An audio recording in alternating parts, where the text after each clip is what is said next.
allied with heroes once again. It is a good day. I hope to protect you all.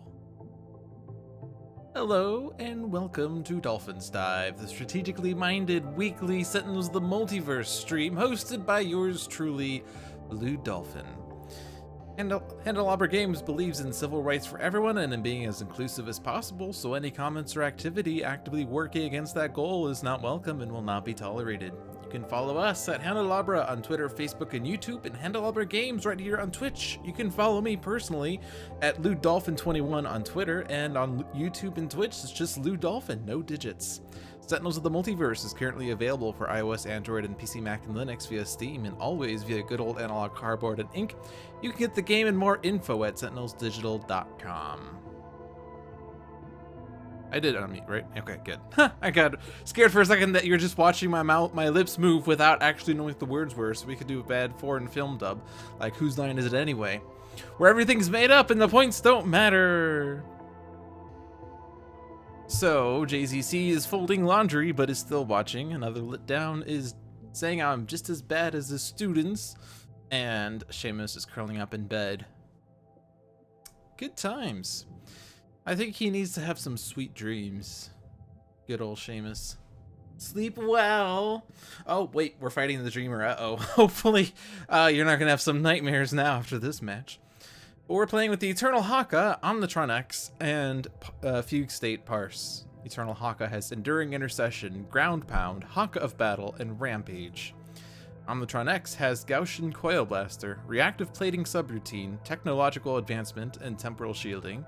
Fugue State Parse has Exploit Vulnerability, Extrasensory Awareness, Impossible Shot, and Snap Decision. And we are in fact playing Advanced Dreamer. On her front side, reduce damage dealt to projections by 1. On her flip side, increase damage dealt by villain targets by 1. But we're playing with 3 heroes, so it's the easy version of Dreamer, or something like that. I do like the green, the greenness happening on the Dreamer side. It gels well with her doll's gem. I think this is supposed to be the toxic seaweed, but it also sort of feels like that the stuffed animal is affecting the ruins of Atlantis here. We have the treacherous ape, the whippicorn, the whippicorn, ooh, and the dark hero. And Violent Nightmares, which is a funny card because on 3 heroes it just reveals a projection and puts it into play. It does shuffle the trash into the deck though. Haka cannot deal damage, and we all have to discard 3 cards, so that's pretty unfortunate for Haka, frankly. I think we're gonna ditch the Intercession. Omnitron wants to keep the Temporal Shielding. That's probably going to keep him alive from the Dreamer's reverse side. So I think the Gaussian Coil Blaster. Parse. All of these are great cards, especially since we have the Dark Hero.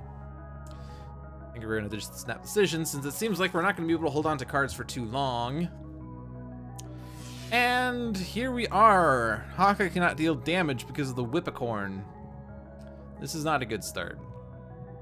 I'm kind of tempted to Ground Pound, but if I do that, then the Tooth Fairy, actually the Tooth Fairy is not going to deal damage. But if I do that, I don't know.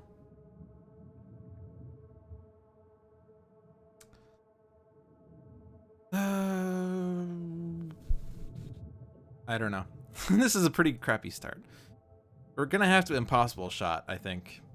This treacherous ape is going to be a pain, especially with the Dark Hero. But with the Dark Hero, he's reducing damage by 1, and the Dreamer is reducing damage by 1. I don't know that we can really advance. Also, the worst part here is that her Challenger reduces damage to projections, and the Dark Hero reduces damage dealt to projections.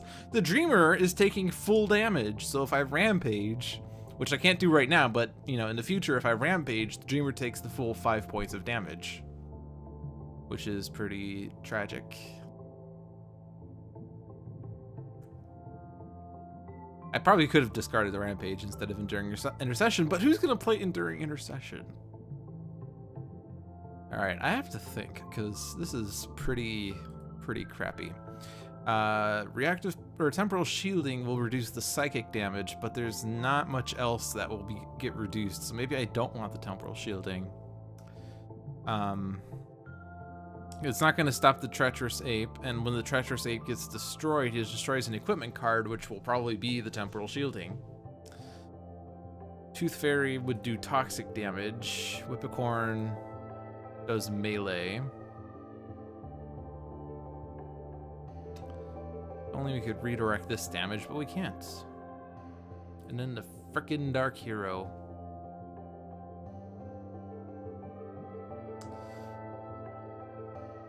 I don't know, I feel like Impossible Shot has to be done. I could take out the ape. If I take out the ape, he destroys an equipment, in which case I don't want Omnitron to play an equipment that will just get destroyed. I could take out the Tooth Fairy and it saves us cards. I could do 3 damage on the Dark Hero. But that's not going to stop the Tooth Fairy and the Treacherous Ape from doing things. It's not even going to take out the Dark Hero.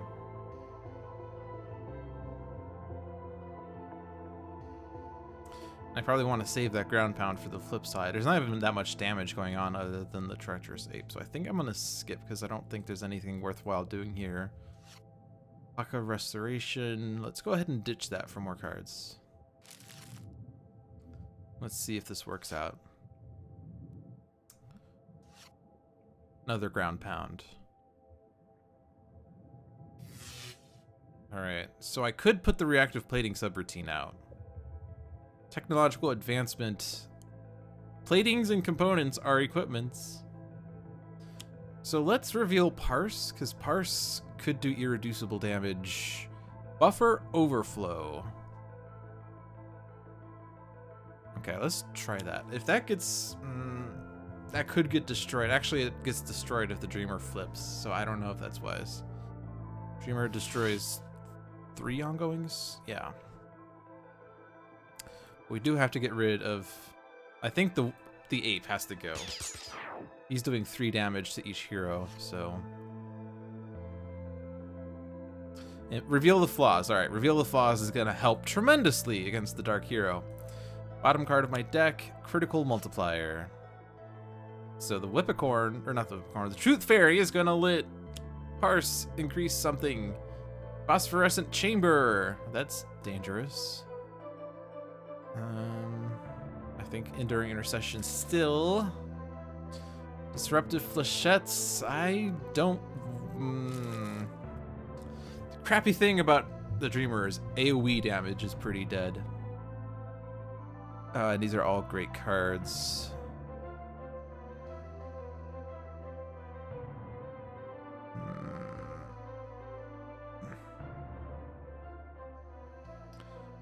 Extrasensory awareness is great,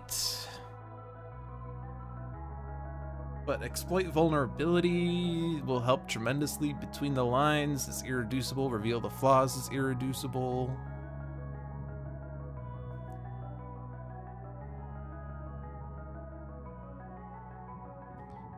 I think I'm gonna ditch extrasensory because we have other things we need to do right now. Haka is still not going to be able to deal damage, and he doesn't have anything. Well, he does have the Elbow Smash, but he's the highest HP, so Whippicorn goes after him. Currently, no one's actually able to do damage, which is tragic. So let's just throw this on Parse, I guess.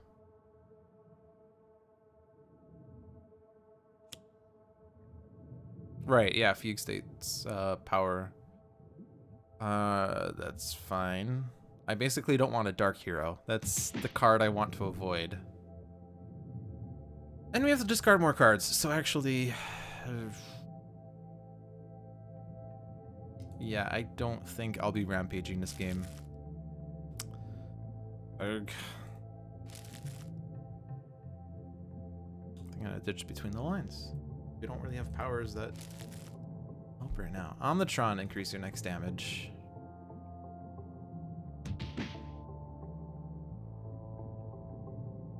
So Haka still can't deal damage.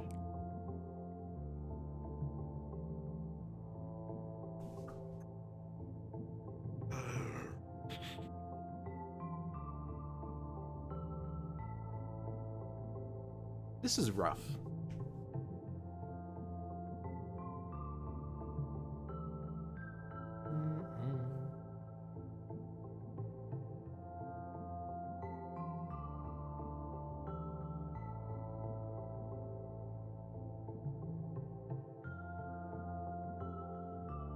I don't even have an idea of what to do right now.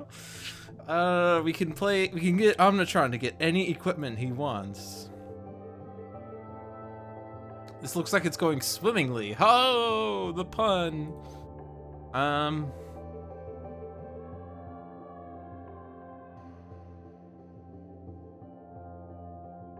So I can't deal damage. I can stop damage from being dealt. There's still not that much. Actually, if I stop damage from being dealt, Whip-a-Corn is inert. A target dealt damage this way cannot deal damage. So ground pound. And then next round Haka can do damage.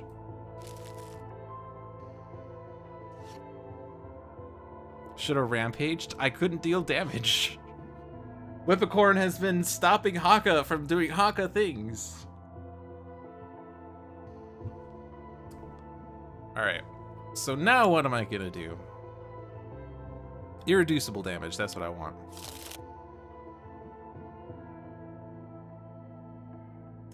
And then let's get Parse super set up. Irreducible damage, perfect.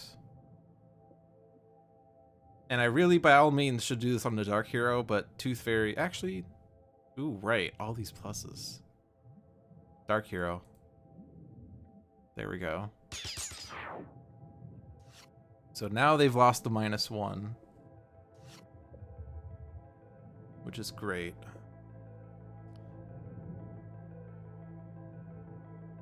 Tooth Fairy's still gonna have us discard, but that's okay. Let's get that exploit vulnerability out. And then let's play the bottom, segmentation fault. Alright. So, unfortunately, Phosphorescent Chamber and Tooth Fairy are going to make Omnitron lose both of his cards, and Parse and Haka are going to be down to 2, or down to 1. I don't want to keep this out, though. This is too costly. I'm definitely not rampaging, ever. Doesn't matter. One of those have to get discarded. Let's give a +1 to Haka so that I think he's going to elbow smash, and he can elbow smash. What was going to be the Tooth Fairy, and is still the Tooth Fairy because ground pound, but the Kraken is out. And Dark Hero. This is why I put Buffer Overflow out. Because we don't want the Dark Hero.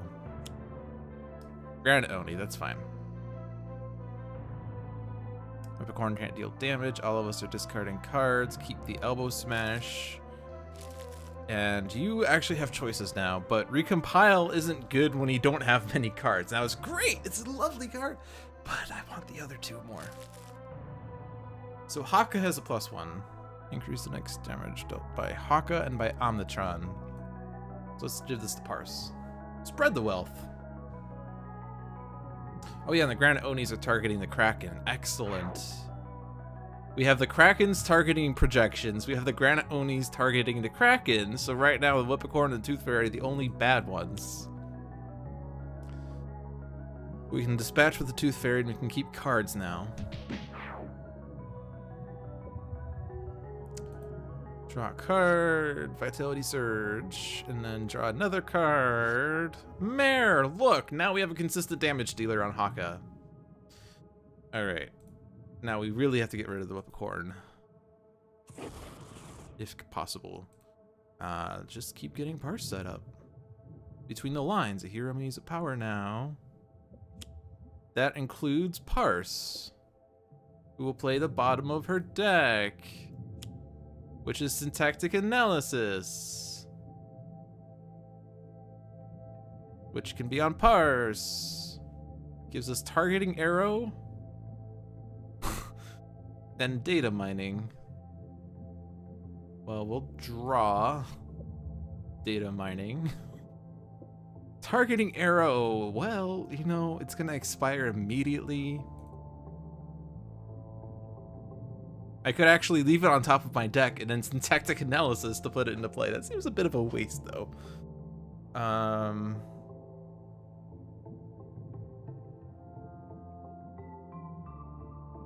Let's see, you still have the +1 though. X damage dealt by Fugue stays increased by 1. Actually, the Kraken will take out the Whippocorn. I don't need to worry about the Whippocorn. We'll just draw it. Considers jumping in on Dreamer mechanics, but thinks better of it. What are these mechanics that you want to discuss about, Bulmarap? This is what this stream is for, is discussing strategy. Alright, I just want Parse to be super strong, I guess. Quick calculation. This can control the bottom of my deck. Whichever one involves a discard should be played. None of those feature an immediate discard, but updated intel is great.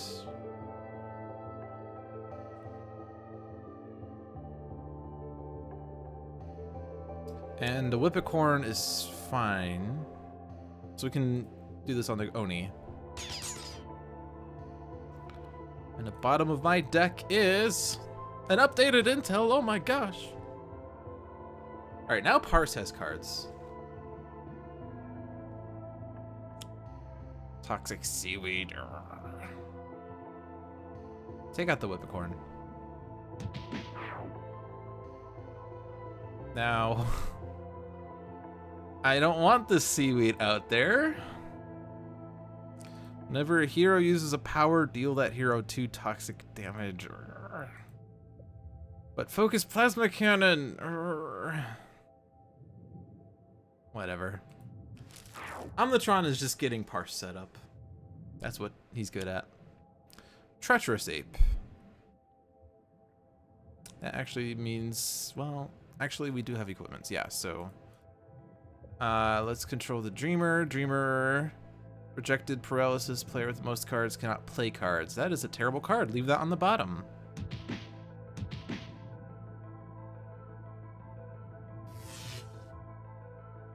Alright, well, my mare is going to be used and disused. Tragically. So that was fun. I got it back, though! Alright. I could do... well... oh, but this has another damage reduction on it, so Kraken can't deal with it by himself.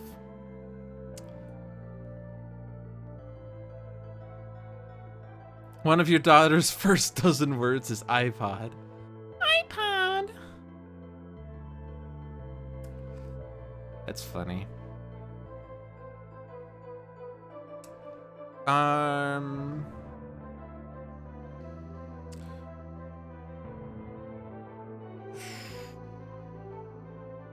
If I do this on the other Granite Oni, Kraken can't take either of these out. If I do it on this one, it's a waste of damage, but it guarantees that both will be taken out, or that one will be taken out.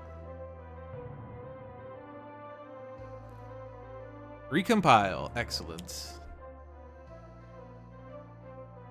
And I will be able to really double up on things, and all of the +1s have expired. Updated intel.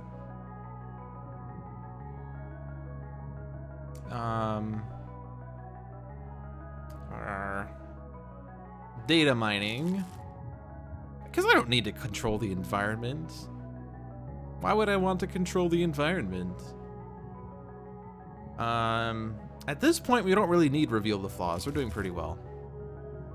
And so, give this to Parse. I don't know. I probably should stick this all on one person, but then again, this is the Dreamer. I don't really need big bursts of damage.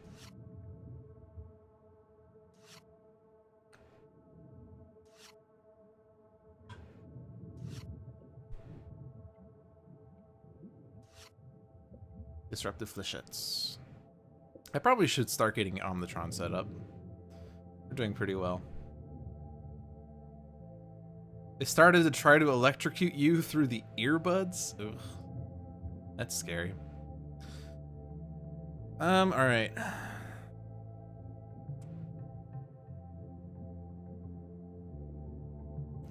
Snap Decision, and then I can get Omnitron to play cards. Critical Multiplier and Targeting Arrow. Alright, so Granite Oni will be gone. Pillars of Hercules. That is a terrible card. That is a terrible card. That is a terrible card. And we have no means of getting rid of it now. So, we know what the Dreamers is. Ruins of Atlantis. Yeah, leave that on the bottom. Oh, jeez. So we know the Dreamer, we know Ruins. Omnitron, you have Technological Advancement. You can put that on top, and you can time shift into it. Keep the Mare. I don't need 2 gauges, I think. I don't know.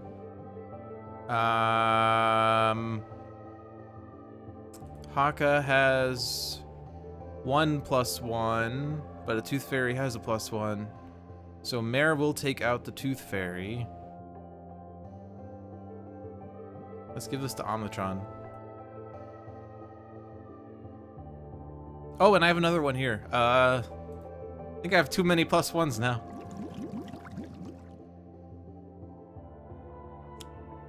Grotesque Arachnoid. Well, the good news is they're all getting +1s. Alright, so we know the top of Omnitrons, and we want that card. Haka Tayaha. Moves out to the top. I want that. Oh, I can get rid of it.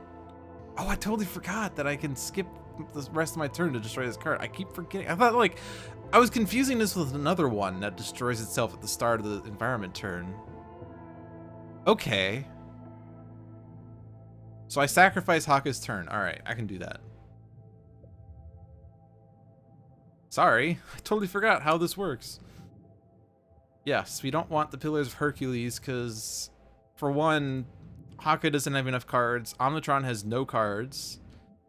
Haka has 2 powers. Omnitron has 1 power, so like this isn't beneficial by any means. But we can skip the rest of the turn, destroy this card, and stop the Dreamer from continually piling up on things. Okay,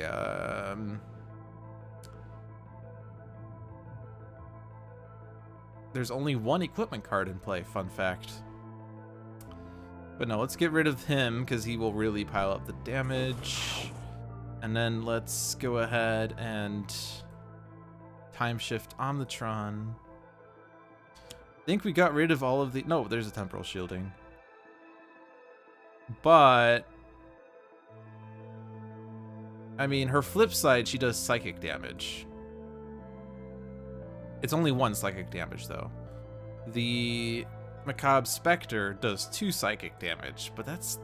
The Toymaster also does psychic, but that's really... That one, the Illusory Demon does infernal. Okay, so there's infernal. Whippocorn does melee. Arachnoid does toxic. The mystical defenses do energy. There was energy ones, but they're gone. Her flip condition is at the start of her turn if there are no projections in play. So her extra card plays, we're putting more projections in play, which is really bad. We're trying to destroy all the projections just so she flips. And then when she flips, then we need to put cards underneath her. But we're trying to get her flipped first off. And that's really hard when her damage is getting reduced, or our damage to the projections are getting reduced. Well, I think it's safe to say Elemental Exo Chassis is not what I want.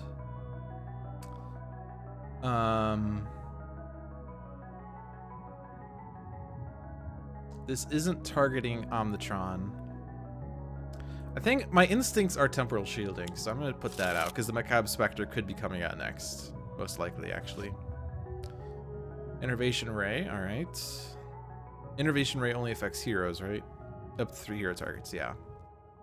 Discard a card to play a card.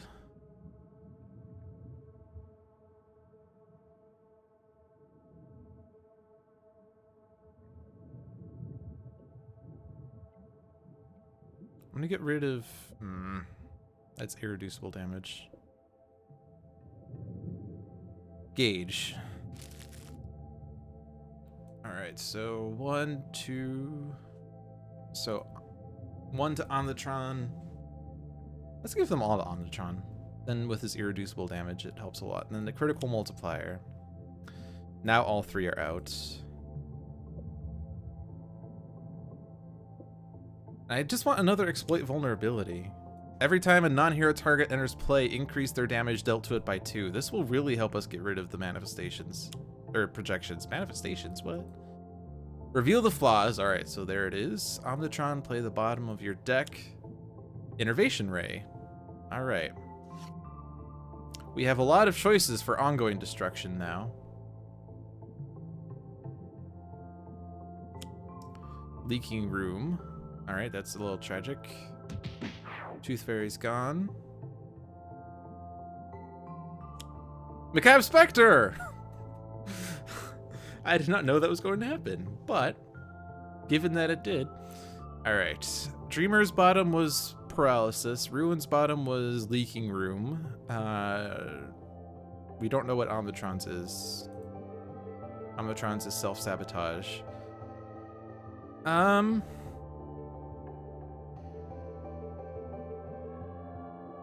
No, let's leave it on the bottom.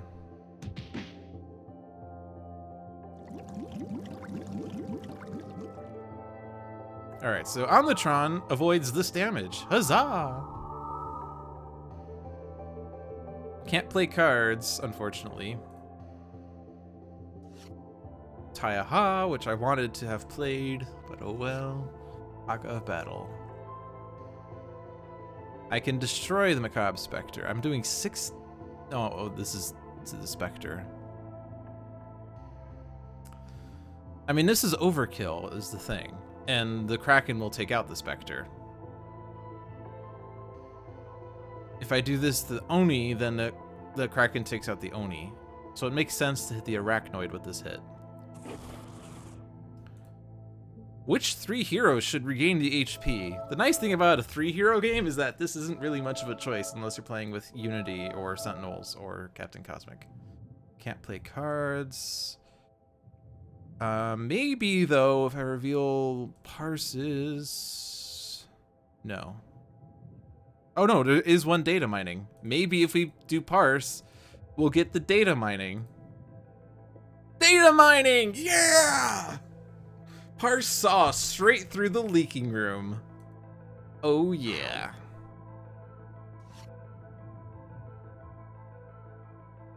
Okay, so now I can actually discard to play a card. Woohoo!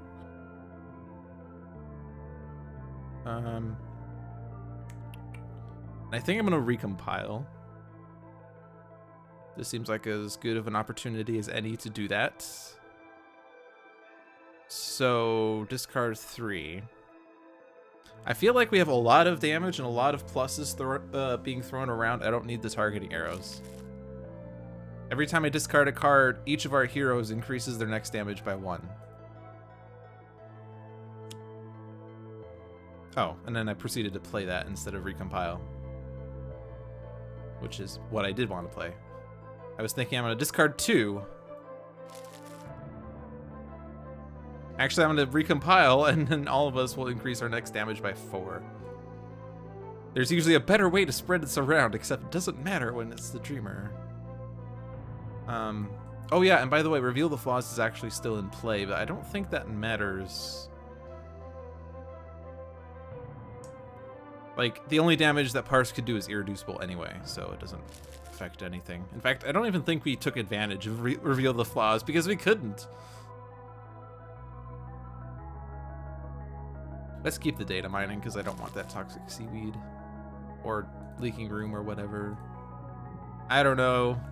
Data mining is a good way of getting rid of the nasty environment cards at this point.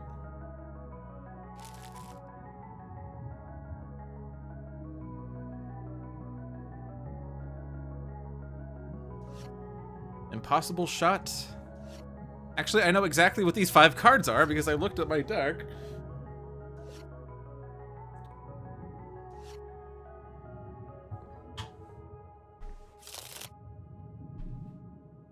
Segmentation Fault is better. Yeah, true, it is, because I can use it as a power. Alright, that was my play phase, or that was my start of turn. Now it's my play phase. And we said that extrasensory awareness, like, it could be great, but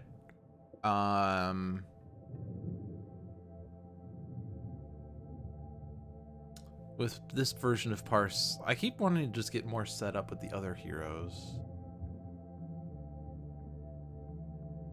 We know what the bottom of Omnitron's is, which is unfortunate because it wasn't a good one.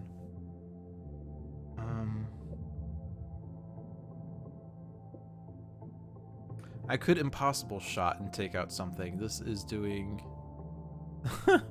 I can take out whatever I want.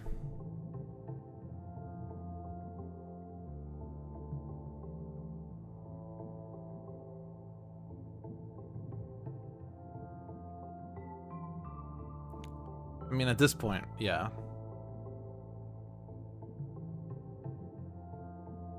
I mean, the Oni is still targeting the Kraken. The Arachnoid, well, I'm like, this is a waste of damage, but the Arachnoid is actually doing damage to us. So I think I want to take out the Arachnoid. I mean, this is a massive, terrible waste of damage, but at this point, who cares? And then play the bottom. Snap Decision is already in play. We don't want the Omnitrons. De-Omnitrons. Dominion. Actually, I could have... Actually... No. Well, hold on. Increase the next damage dealt by Omnitron by 4. No, it's not worth it. I could play the thingy just to do damage with it. Ooh, and double Krakens. That's a little dangerous, but there's a lot of +1s. We can dispatch with them if we need to. Definitely hit the Oni. Alright. Night Terrors. Which is a little unfortunate. It means I do have to take out a Kraken. Otherwise, one of the Krakens will go after Omnitron. Alright. She flips. She destroys 3 ongoing. She flips. Okay, no. So she's not like shuffling her trash into her deck or anything.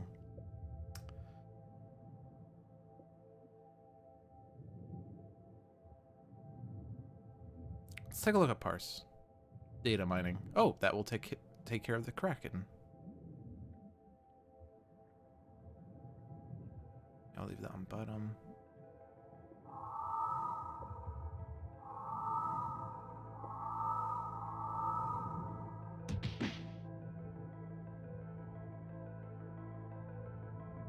So I don't actually have to do any damage. Except Omnitron... Oh, Omnitron may deal damage. Okay, so we can not have Omnitron deal damage on his turn. We could have Haka not deal damage on his turn. Which is easy. Just play something and do something else. Gets another mare. Do I need that Haka of Battle when my next damage is already increased by 5? Do I need that Haka of Battle? I would like to have Talmoko. Haka of Shielding is okay, because at least that has a useful thing. I could take out the Dreamer right now. That's probably the best play.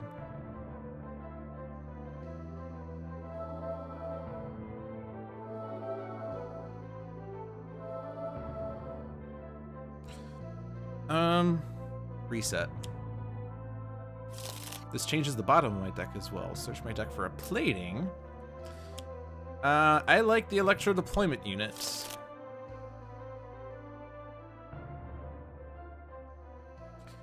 And the top card of my deck, Exo Chassis. I don't want that in play because I'll lose my Temporal Shielding.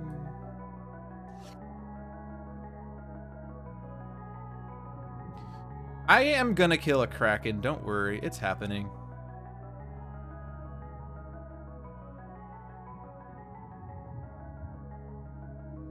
I am suffering from a plethora of options here. Okay, I want the buffer overflow back, so that's going out.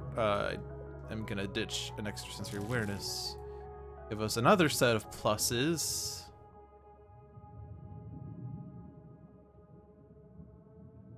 Buffer overflow. Now my play phase. Extrasensory awareness, and then play the bottom of my deck. Oh look, it's data mining. Perfect. Exactly what I wanted.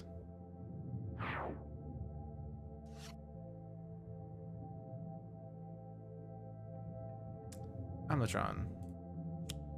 Defensive blast. Ooh, except that sucks. Well, I guess. Yeah, it's not really good against the Dreamer.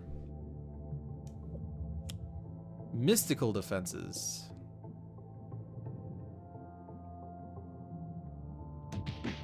Oni's gone.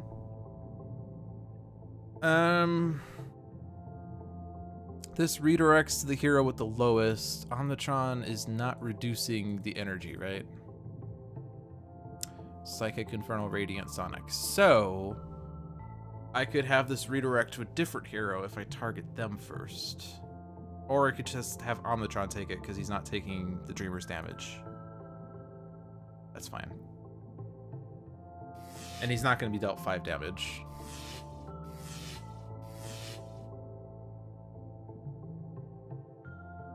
Oh my gosh, I have to destroy cards! Like Defensive Blast.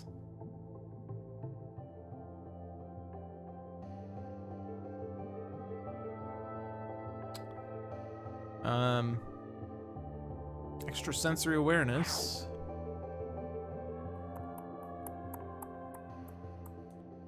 I don't think I really need Dominion.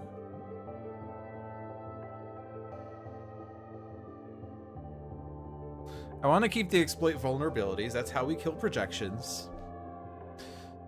And this expires the start of the environment turn, so that doesn't help the Kraken, but and it doesn't help the mystical defenses, but it helps us. I want to keep the updated intel. Snap decision is great. 3 critical multipliers is sort of overkill, though, but I don't think I need the Dominion. Now, if you don't play projections, I'm going to be pretty sad. I can actually get you to play projections by skipping this play, probably. Which is not really what I want to do, but I do want projections, because if you don't play projections, then the Kraken targets us. Okay, that gets us a projection.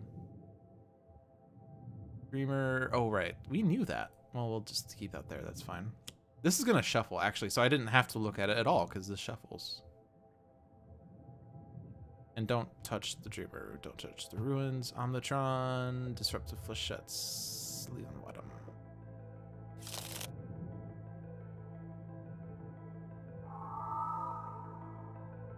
The Whippocorn is back.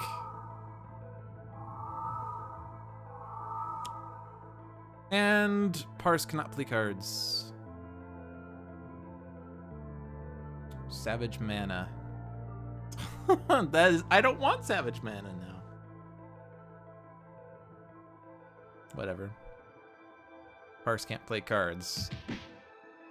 Parse cannot deal damage.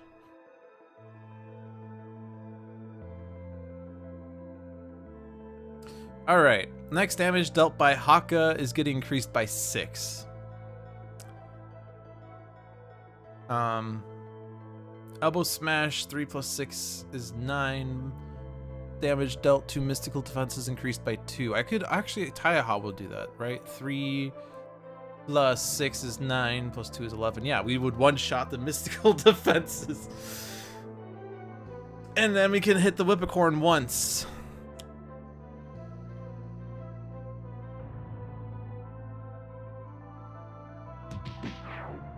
Parse cannot play cards or deal damage. Parse finds this irrelevant.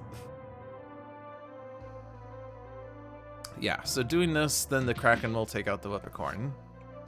And then Omnitron skips his damage again.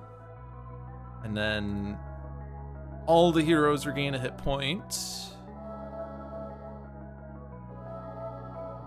And then he plays Reset. into reactive plating, and then innervation ray, and then this gives us another round of recovery.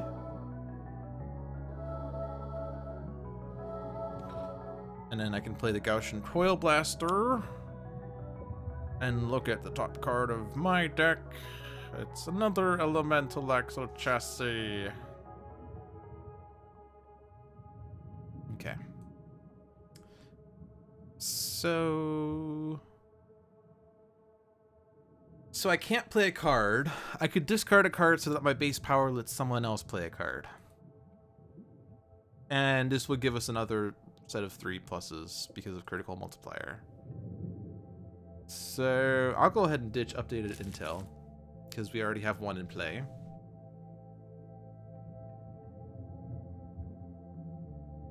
Can't play cards. Can't play cards. Can't play cards. But Omnitron could play the bottom of his deck. Reset. So now what? Unfortunately, I don't want any of these cards. Slip Through Time serves no purpose. It will just get destroyed. Self-sabotage. I don't need to do things. I don't want to do things. That was fun. So this started pretty hairy, but we're kind of in control now because of Parse being Parse. Now, unfortunately, we have 2 Krakens. That goes against the Dreamer, but we can redirect it. We can send it. If I send it to Omnitron, he loses his stuff. So we're gonna redirect this to Parse. I guess we could have just had the Dreamer take it, but if I have the Dreamer take it, then the Krakens always target the Dreamer, which is bad. Treacherous Ape. Parse's bottom decking is putting cards into play. No, it's not. It says play the bottom card of your deck. If you discarded a card this turn, one other player may play the bottom card of their deck. It is card plays, which is why Parse couldn't play a card with her power.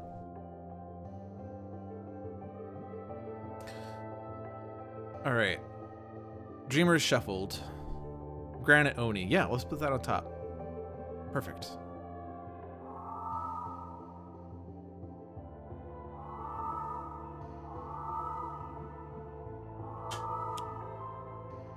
And that targets the Krakens. And that's a projection, so that can go on top.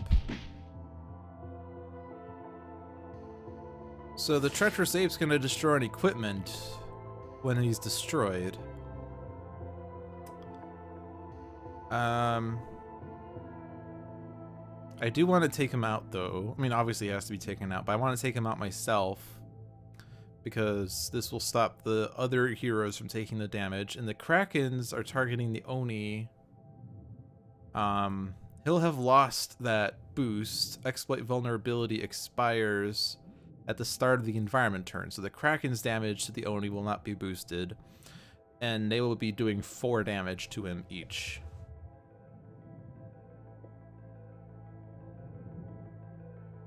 Bolnarap is having crashy Twitch ads, so had to call it a night. I am so sorry, Bolnarap. I don't know that you're listening, obviously you're not, but if you listen to this video later, my regards are sent to you. You are a great loyal viewer, and I'm sorry that you will not be able to take part in Viewer's Choice tonight. Amazingly, we're still in this game, which seemed like it was going to end pretty fast with the Dark Heroes, but Parse overcame the odds and revealed the flaws. Okay, so I mean, we can certainly lose either Mare or Taiaha. So Haka could go with Vitality Surge. He has, his next damage is increased by 1, increased damage dealt to Treacherous Ape by 2. Yeah, so he can sneeze at the Treacherous Ape and the Treacherous Ape will die. So, and we have a copy of both Mare and Taiaha in his hand. So I think I'm gonna go ahead and Vitality Surge. And get another Taiaha.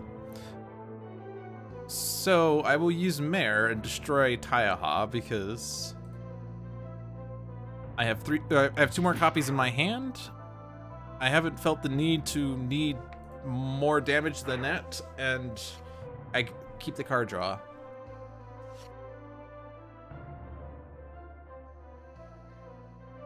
So don't do the damage.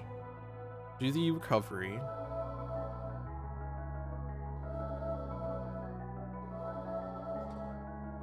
And I don't have an immediate effect, so draw a card for resets. The recovery.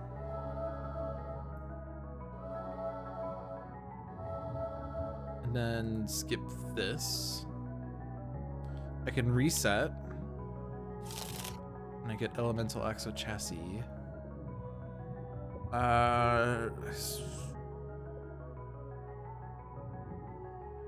If I slip through time at the end of my turn, I can play a card and use a power. I don't actually have a power. I don't have another power.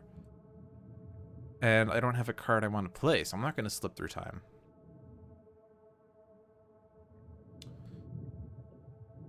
So now...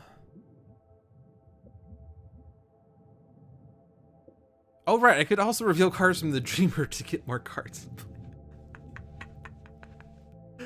Oh my gosh. I'm running out of things to do. I'm just putting cards from the Dreamer into play. I mean, I know what it is. It's a Toy Master.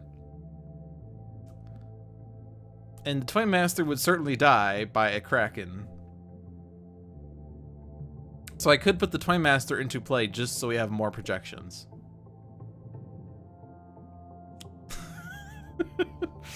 And furthermore, I can even look at the bottom of Dreamer's hand or deck and his Night Terrors, which I don't want. Oh, geez. Does Parse have... She does have Between the Lines. I could... Oh, that'd be a waste. Put this on the top of her deck so that Omnitron discards it? Seems wasteful. I could put it on top, and then I don't have Extrasensory Awareness anymore. But if I had Extrasensory Awareness, I could discard it and then look at other cards, but I don't have that.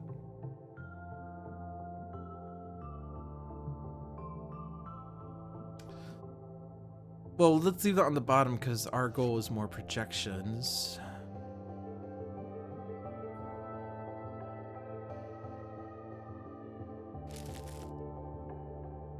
So...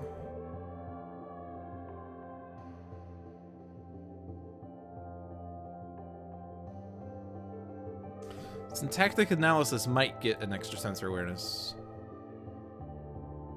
It gives us another Syntactic Analysis. So play that.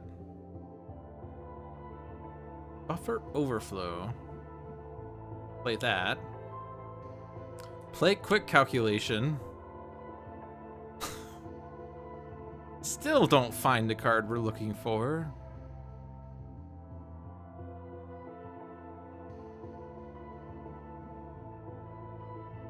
And I don't think any of these would help. Well, I mean, like, so playing the bottom of Parse's deck is great and fun. I think... I mean, we're kind of all really well set up. I mean, Haka's not even that well set up, but I mean, Omnitron and Parse are running this game right now. So I think I don't really need to play the bottom of my deck as much.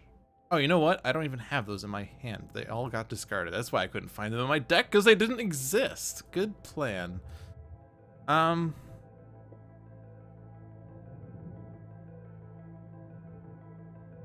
I do want Gauge.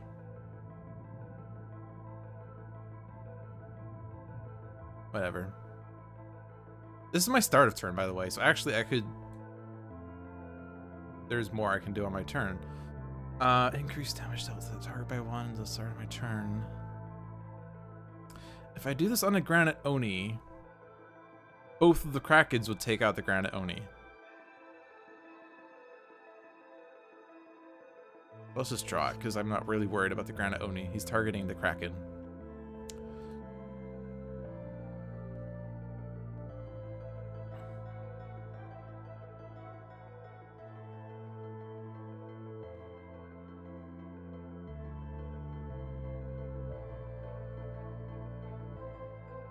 And I don't really want to reveal Dreamer's deck on Parse's turn.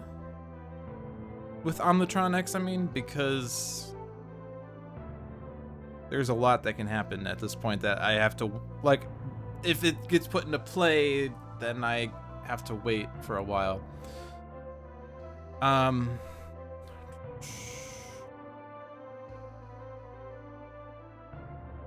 just gonna quick calculation again.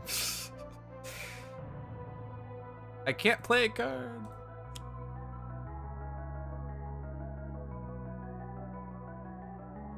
I'm gonna put a quick calculation on the bottom of my deck.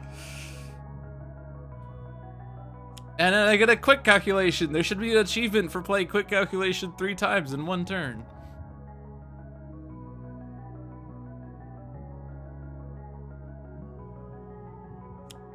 Defensive Blast. And recompile. Remember when you only had like 1 card in our hands? Atlantean Font of Power. Hit the Granite Oni. So the villain is playing Whip-a-Corn. Whip-a-corn. Nope, you can stay and play. That's honestly, I'm not worried. We know the Dreamer's bottom, right? The Dreamer's bottom was the thing. Omnitron, Ablative Coating. Do you have a reset though? You don't have a reset this time. Melee, projectile, toxic. Stay on the bottom, you're boring. Elbow Smash. Oh my gosh, we can almost just one-shot the Whip-a-Corn. Defensive Blast already in play. Disruptive Flechettes. Oh boy. Well, don't do this on the Dreamer. You're so taking out the Whip-a-Corn. This damage is forced. But that massive damage was because of the critical multipliers that never actually expired.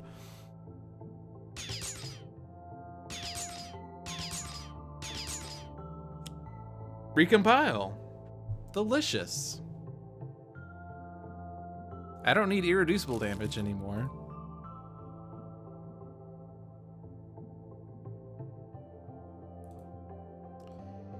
And honestly, I don't even know. What do I want in life?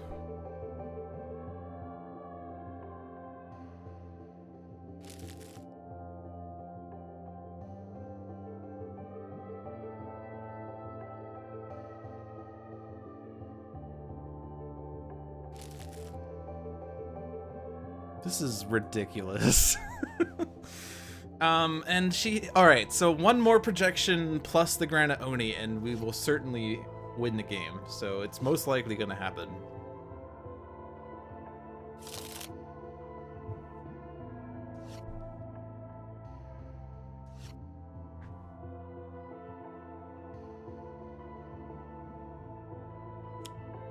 Unless you don't play a projection, but then I guess Omnitron could still do something.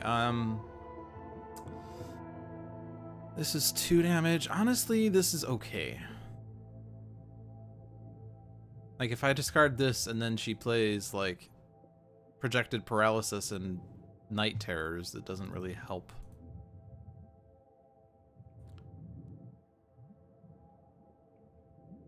So I'm gonna let that go off. That's fine. Haka's bottom is Savage Man. We knew that, actually. So.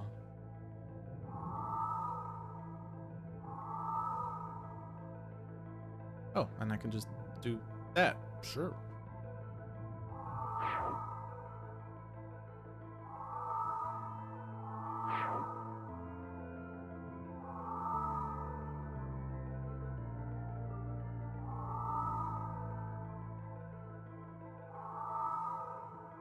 And then this is a projection. Perfect.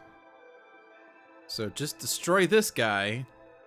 Somehow destroy this grotesque arachnoid, and we win the game. Leave that on the bottom.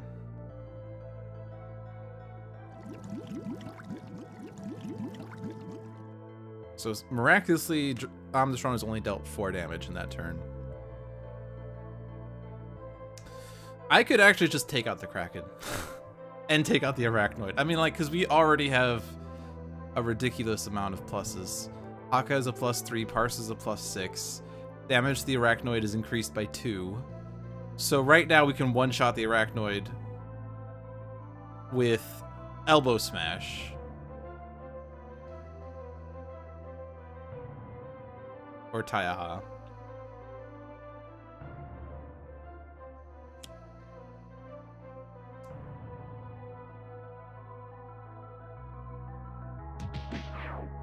So we'll just take out the Kraken just to make this safe, but we have the 6 projections. That's what we have. There are 6 cards under this card, the heroes win, so we're good. This doesn't matter. Here, the Kraken's gone. All right, so that solved that problem.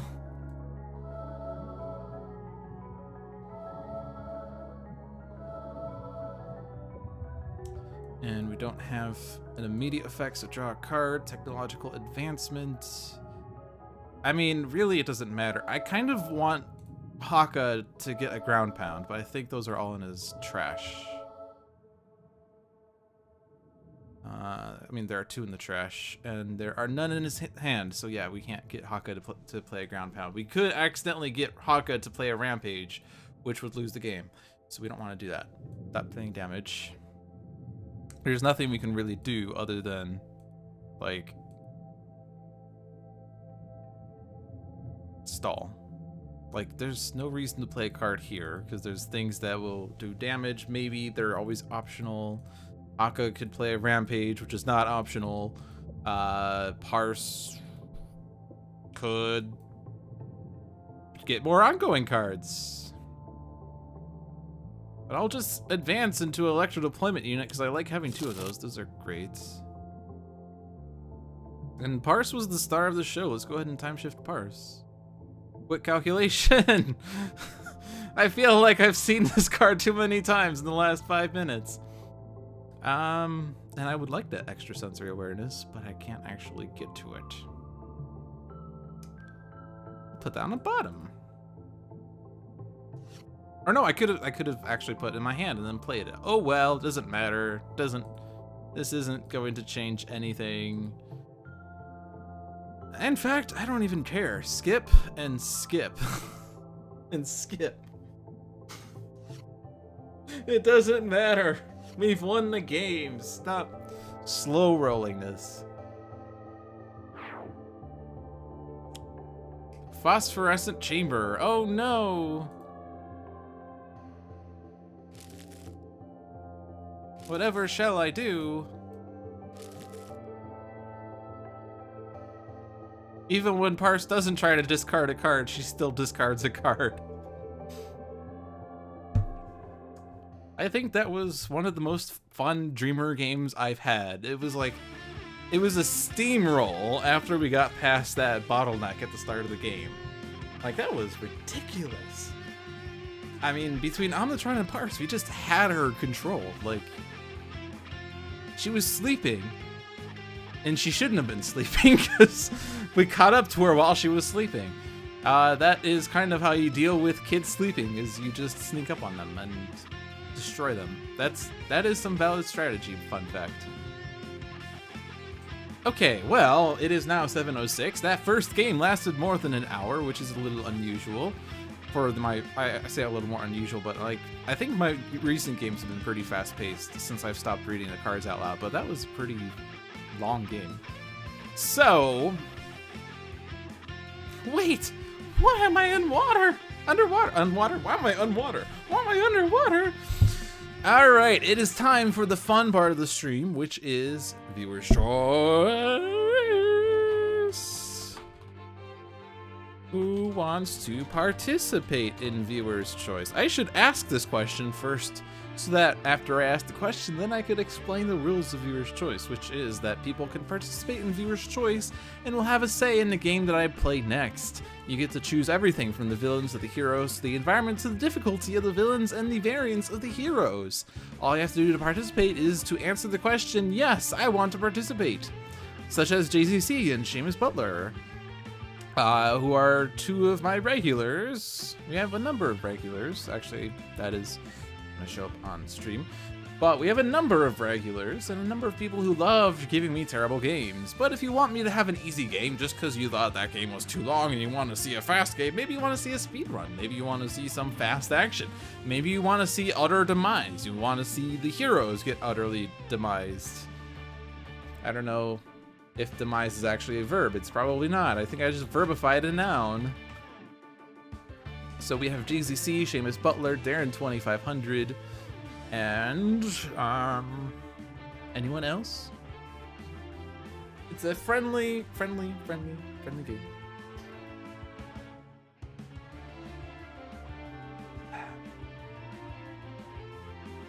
We'll wait about another minute or so.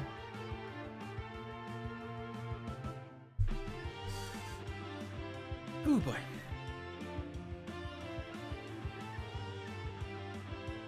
I guess this is it though. Oh yeah, and I rearranged these. I don't actually like it in this order. I want this alphabetical. Alphabetical makes most sense to me. Like, so showing it by expansion, I mean, I guess it makes sense. You see base game, you see mini pack 1, you see Rook City, you see Infernal Relics. But then I think to myself, I really want to play La Capitan. And then I go, where's La Capitan? La Capitan, where's the C's? Oh, there's the C's, except wait, I don't have Capitan. Capitan's not here.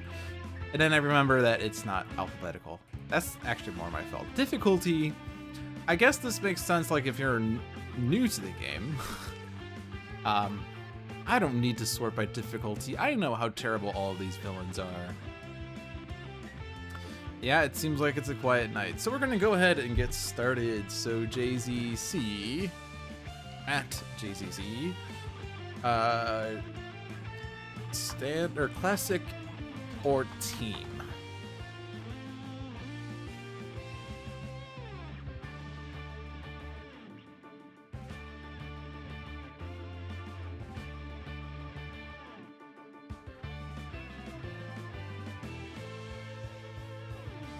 Classic.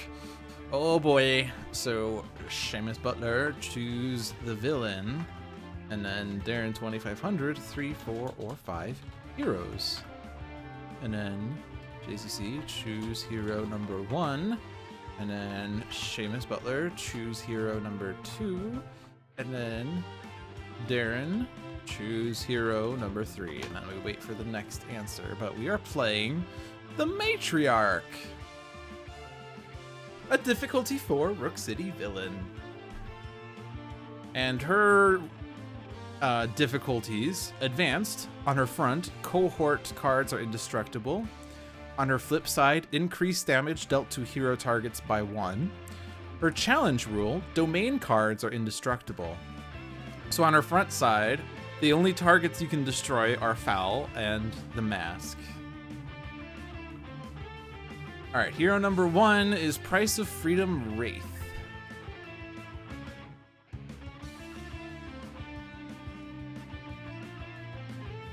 Hero number 2 is Darkwatch Nightmist, for some controlled mayhem. And we're waiting on Darren to figure out the next questions.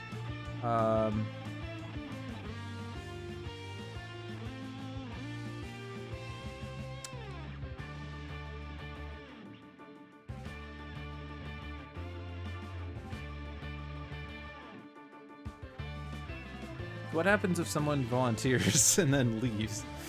Are we just stalemated? This is the stream for the rest of the night? We just start pulling out decks of cards and play solitaire? Pull up Jeopardy music? Aha! There's an answer. 5 heroes. Alright, so JZC, choose hero number 4. Seamus Butler, choose hero number 5. Darren, choose the environment. And then JZC, standard, advanced, challenge, or ultimate. Alright, so Seamus is hero 5, super scientific Tachyon. Always good to have a nemesis in this game. Nice thing about or not just super scientific, but nice thing about Tachyon is that her whatever the card is that stops targets from dealing damage can do nemesis damage to Matriarch and can overcome one of the cohorts. Base Raw. That's Hero 4? Hero 4. Hero 3 is Dark Watch, Mr. Fixer. Oh, someone's mad, and it's Mr. Fixer. Environment is Freedom Tower. What are Matriarch's thingies again? Foul? Whenever a foul card is played from the villain deck, the top card of the villain deck is played. Whenever a foul card is destroyed, the hero with the highest HP must either destroy one of their equipment or ongoing cards, or the Matriarch deals them H-2 psychic damage. When the villain trash is shuffled into the villain deck, the Matriarch flips. On her flip side, whenever a foul card enters play, the Matriarch regains H-2 HP. Whenever a foul card is played from the villain deck, the top card of the villain deck is played. Whenever a foul card is destroyed, the Matriarch deals the hero target with the highest HP 1 psychic damage. When the villain trash is shuffled into the villain deck, the Matriarch flips. Oh, you're talking about the difficulties. Shoot. Sorry. That's why you were asking that. Advanced. So cohorts are indestructible on the front. On the back, increased damage dealt to hero targets by 1. That's what's happening. So we have our 5. We have all the variants and stuff. All right, so it's Advanced Matriarch versus Price of Freedom Wraith, Dark Watch Nightmist, Dark Watch Mr. Fixer, Raw, and Super Scientific Tachyon in Freedom Tower.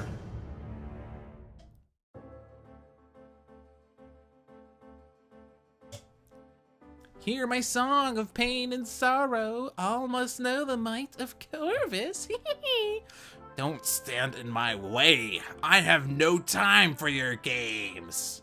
I do not have a good female voice, so feel free to juxtapose your own versions of those there. So, Price of Freedom Wraith has Impromptu Invention, Infrared Eyepiece, Throwing Knives, and Trust Fund. Dark Watch Nightmist has Call Forth, Mistfield Recovery, Oblivion, and Planar Banishment. Dark Watch Mr. Fixer has Driving Mantis, Dual Crowbars, Pipe Wrench, and Salvage Yard. Raw has Blazing Tornado, Drawn to the Flame, Imbued Fire, and Wrathful Gaze. And Super Scientific Tachyon has Fleet of Foot, Hypersonic Assault, Lightning Reflexes, and Lightspeed Barrage. So I think these are some pretty good hands.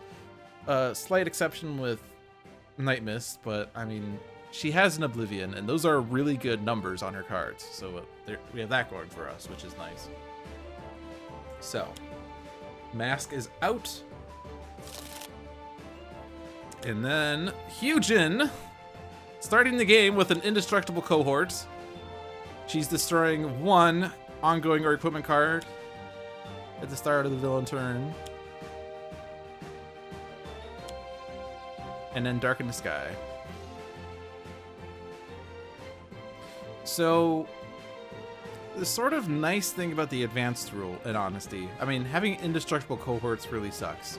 But the thing that's usually problematic about the cohorts is that at the end of the villain turn, they take their other cohort from the trash into play. And so if you destroy one but not the other, then the other one comes back. But if they're indestructible, you can reduce them to 0 or fewer HP and they'll stay in play. And then when she flips, they'll just get instantly destroyed. In which case, you'll never have to worry about them on the flip side. But it will still stink when Munin comes out, because then there will be a -2 to the Matriarch. Matriarch's damage is increased by 2, and damage to Munin will be reduced by 2. And Hyujin is going to constantly destroy cards. So we have to keep that in mind moving forward. Now, priority number 1, get rid of the mask. And we do have a number of damage-dealing things that can help us in that regard. Let's start with Impromptu Invention, of course. You get Razor Ordnance. I'm tempted to use Infrared Eyepiece. If we can stop her from playing foul, that might help. If we can mitigate when Munin comes out, that can help. Yeah, if we can stop Munin from coming out until like almost when Matriarch flips, that would be ideal. So I think we want that. Actually, no, we have that in hand. Never mind, I forgot about that. So let's actually back up already, because I already screwed up. What did I do? Smoke bombs, I think, will be super helpful. Also, stun bolt. Actually, stun bolt's probably a little more useful. Let's put stun bolt in play. I'm gonna go ahead and razor or infrared eyepiece first. Actually, I'm only using one power, so I don't even know why I'm thinking like I'm gonna do other things. Hard Cacophony sucks. Murder of Crows, however, is gonna lead to a mystery card. So I could just not play ongoings, which is very doable, except for Raw. Fixer is fine. Tachyon doesn't have ongoings, so we could just get the Horror Cacophony out there. The damage will hurt, but actually no, because we will have Supersonic Response, or not response. We'll have done the thing with this Hypersonic Assault. We still have to destroy the mask. Let's not forget that. And if I'm gonna Hypersonic Assault, I don't want to Oblivion. Plus, I don't know what's on the top of my deck. So I think I'm gonna call forth, actually. I'm gonna ditch Mistfield Recovery, because I rarely play that. And I get the Amulet, which is perfect. The Tome, which is good for starting to build up cards to fuel the Amulet. And bearing in mind that I know the Oblivion is my likely play, I don't want 2 4s. I'll draw 1 Oblivion. I'll leave a 2 on top. Or no, I'll leave a 4 on top if I change my mind about something else. I don't know.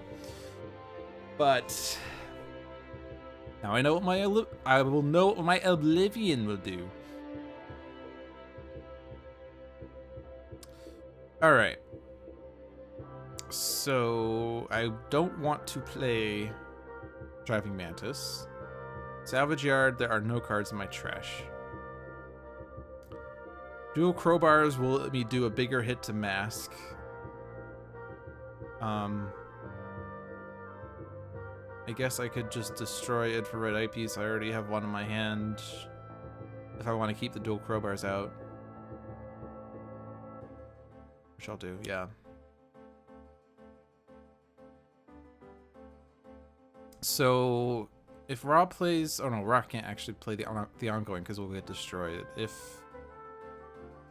I do the 5 here, and then Ra does 2, and then Super Scientific Tachyon does 1 with the Hypersonic Assault, that's not gonna do it. Well, let's still do it this way.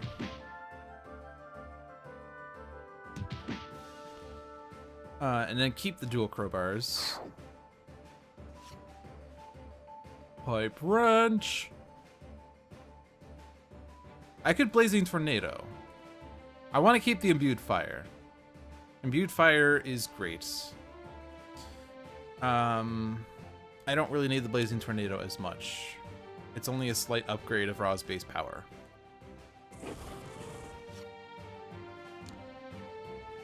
And then I can Fleet of Foot. Oh, this is going to screw up Nightmist, actually. Oh well.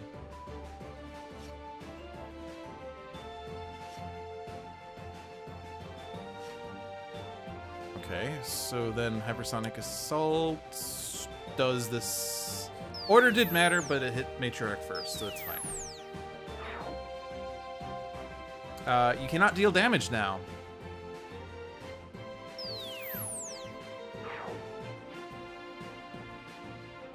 Sucks to be you.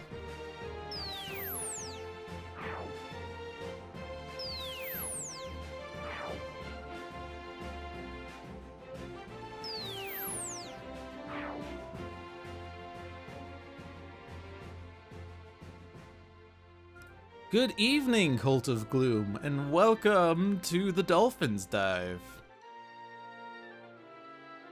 If I reveal Matriarch's deck whenever a foul card is played... Okay, so it's not actually going to trigger a bunch of foul if I wanted to do that for some reason.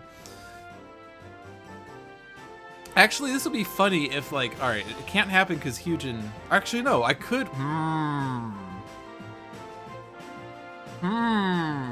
Put Munin on the bottom of the villain deck. No, don't do that. I was gonna say put Munin on the bottom of the villain deck and then have Tachyon experiment and reveal Munin, which gets put into the trash because cohort doesn't match. Which is a terrible plan because then Munin will enter play because of Hyujin anyway. That was almost a great thought. But no, don't do that. That is awful. Don't do that. That's a stupid thing. No, I think Tachyon is safest bet. And we get 2 accelerated assaults, which will accelerate the bursts that go in my trash. Breaking character? You're really enjoying things. The Patreon Discord is a lot of fun. But you're breaking character.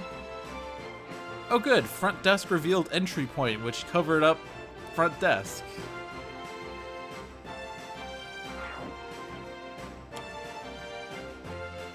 Yeah, so it was fine for me to destroy the ongoing card with Hyujin because, yeah.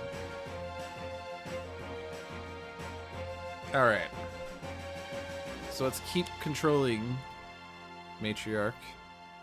We get Unkindness of Ravens and Munin. Alright, so Munin is officially on the bottom. Munin is the bottom of Matriarch's deck, which means Munin is the last thing she will play. We don't have to worry about Munin now. I can safely just go after Matriarch, whatever. The entry point sucks. The top of my deck is now a 2.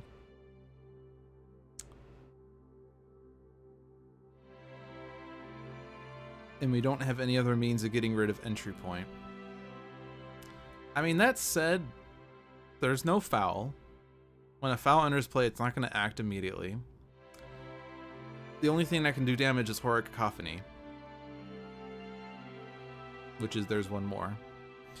Like, her final cards will be a Carrion Fields, a Darkened Sky, a Horror Cacophony. Not Munin for a while, so... I could just get the amulet out. And I will, because I want the amulet. Amulet's great. Elder Ring, Astral Premonition. I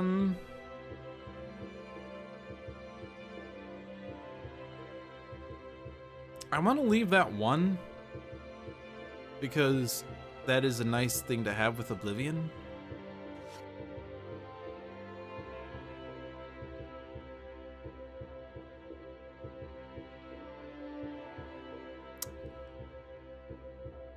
Alright, now what do I want here? I'm going to be making a Cult of Gloom villain deck. Oh my gosh! Alright, Bloody Knuckles. Actually, we can have Hyujin destroy if we wanted. It's also a card that Fixer would ordinarily destroy. And I could just play it just to have it destroyed. Because, I mean, well, I guess we don't need the infrared eyepiece anymore. Yeah, so we'll go ahead and do that. Bearing in mind that Hyujin is indestructible, I don't really need to worry about doing too much damage to him, but I do want to do the bigger hit to Matriarch.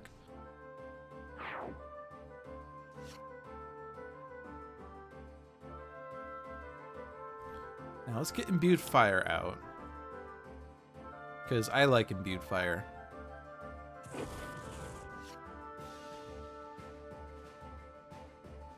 And now, I've not been dealt damage by anything, but this is still 4 damage to the Matriarch. And then let's keep looking at Tachyon's deck, because Lightspeed Barrage could win the game. Discard cards. Well, one of those is a burst. That's good. And another Hypersonic Assault. Perfect. Entry point, but there are no rooms in play. Mission control. We get combat stance. Astral Premonition forcibly put into play. Dual crowbars, which puts my other dual crowbars into my hand. And the Sucker Punch got discarded, so that's a burst. Nice. I like that. And you know what? I don't need that Astral Premonition, so I'm gonna go ahead and have Huge and destroy it. Or Cacophony was gonna destroy it anyway. And then this damage, unfortunately, I have to deal with. But Nightmist can redirect. I like the 4, but I'm gonna discard it because I could use the Elder Ring.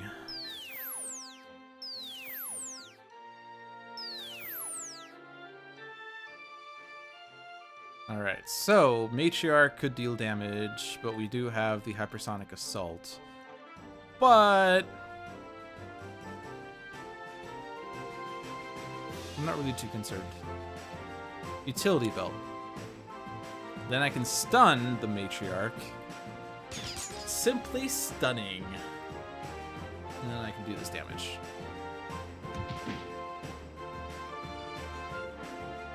Now, do I want to hit the Untriness of Ravens? Actually, let's do this over again. Let's do this first. Because I could have the Matriarch, who will hit Nightmist. Nightmist instead chooses to redirect.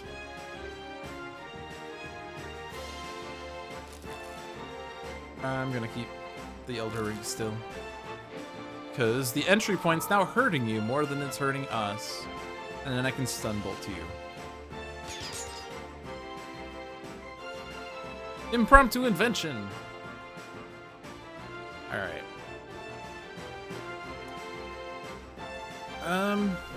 So how many bursts are in my trash? There's 6. So with imbued fire, which got destroyed, so I can't actually account for that. So that's 7 damage twice. So 7, 14, 20. Mr. Fixer can only do 5 damage, so 15. Raw could Fire Blast for 10, and then base power for 8. So Oblivion would need to reveal 2 4s in order for me to win the game. Well, let's not do that. We can do it next round. I'm not concerned right now. Mistform, Elder Ring, Call Forth. And we do still have a 4. But it's my Oblivion. Let's take the Call Forth, though.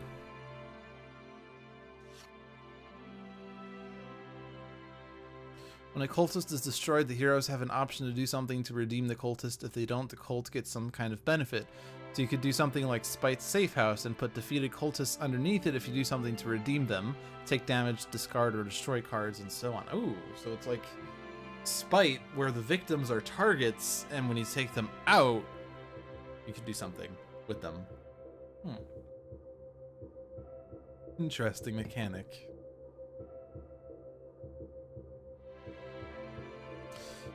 Alright, do I want... I could destroy... Yeah, there's lots of things I can destroy.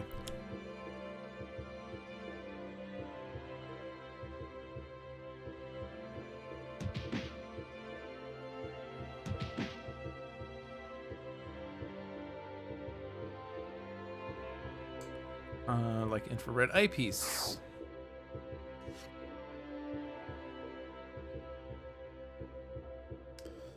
Alright.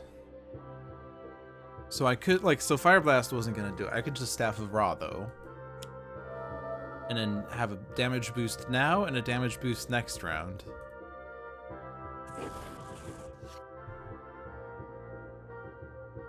This game's not gonna last long. Oh, right, I also forgot about Tachyon's base's power. It could have revealed things that could have won the game, I guess. Oh, well.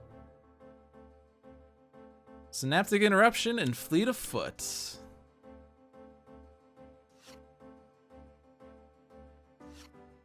Overdrive! And we're drawing Fleet of Foot, so I guess I'm gonna go and play Fleet of Foot. So now there will be a lot of bursts in my trash. And another Hypersonic Assault. We've already Hypersonic Assaulted. We stopped her from doing damage, or we reduced her damage by 1, and then we stopped her from doing damage. So that's kind of silly. There are 6 bursts still in my trash.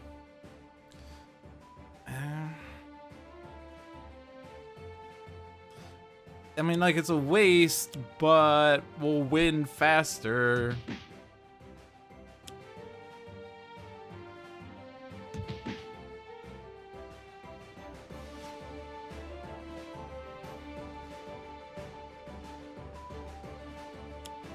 The Wraith's arsenal. Smoke bombs. Alright, I keep forgetting that this is discarding the thing. Harmony, sick. Flame barrier. HUD goggles for free. So mission control is actually bypassing Hugin's card destruction because I keep getting lots of random cards. I don't think this game's going to last much longer. Let's just destroy the flame barrier. Building of Rooks. Darken the sky. Oh no, whatever shall I do? There's not a choose for me button. Drat. This is my real nemesis, is putting these cards into play one by one.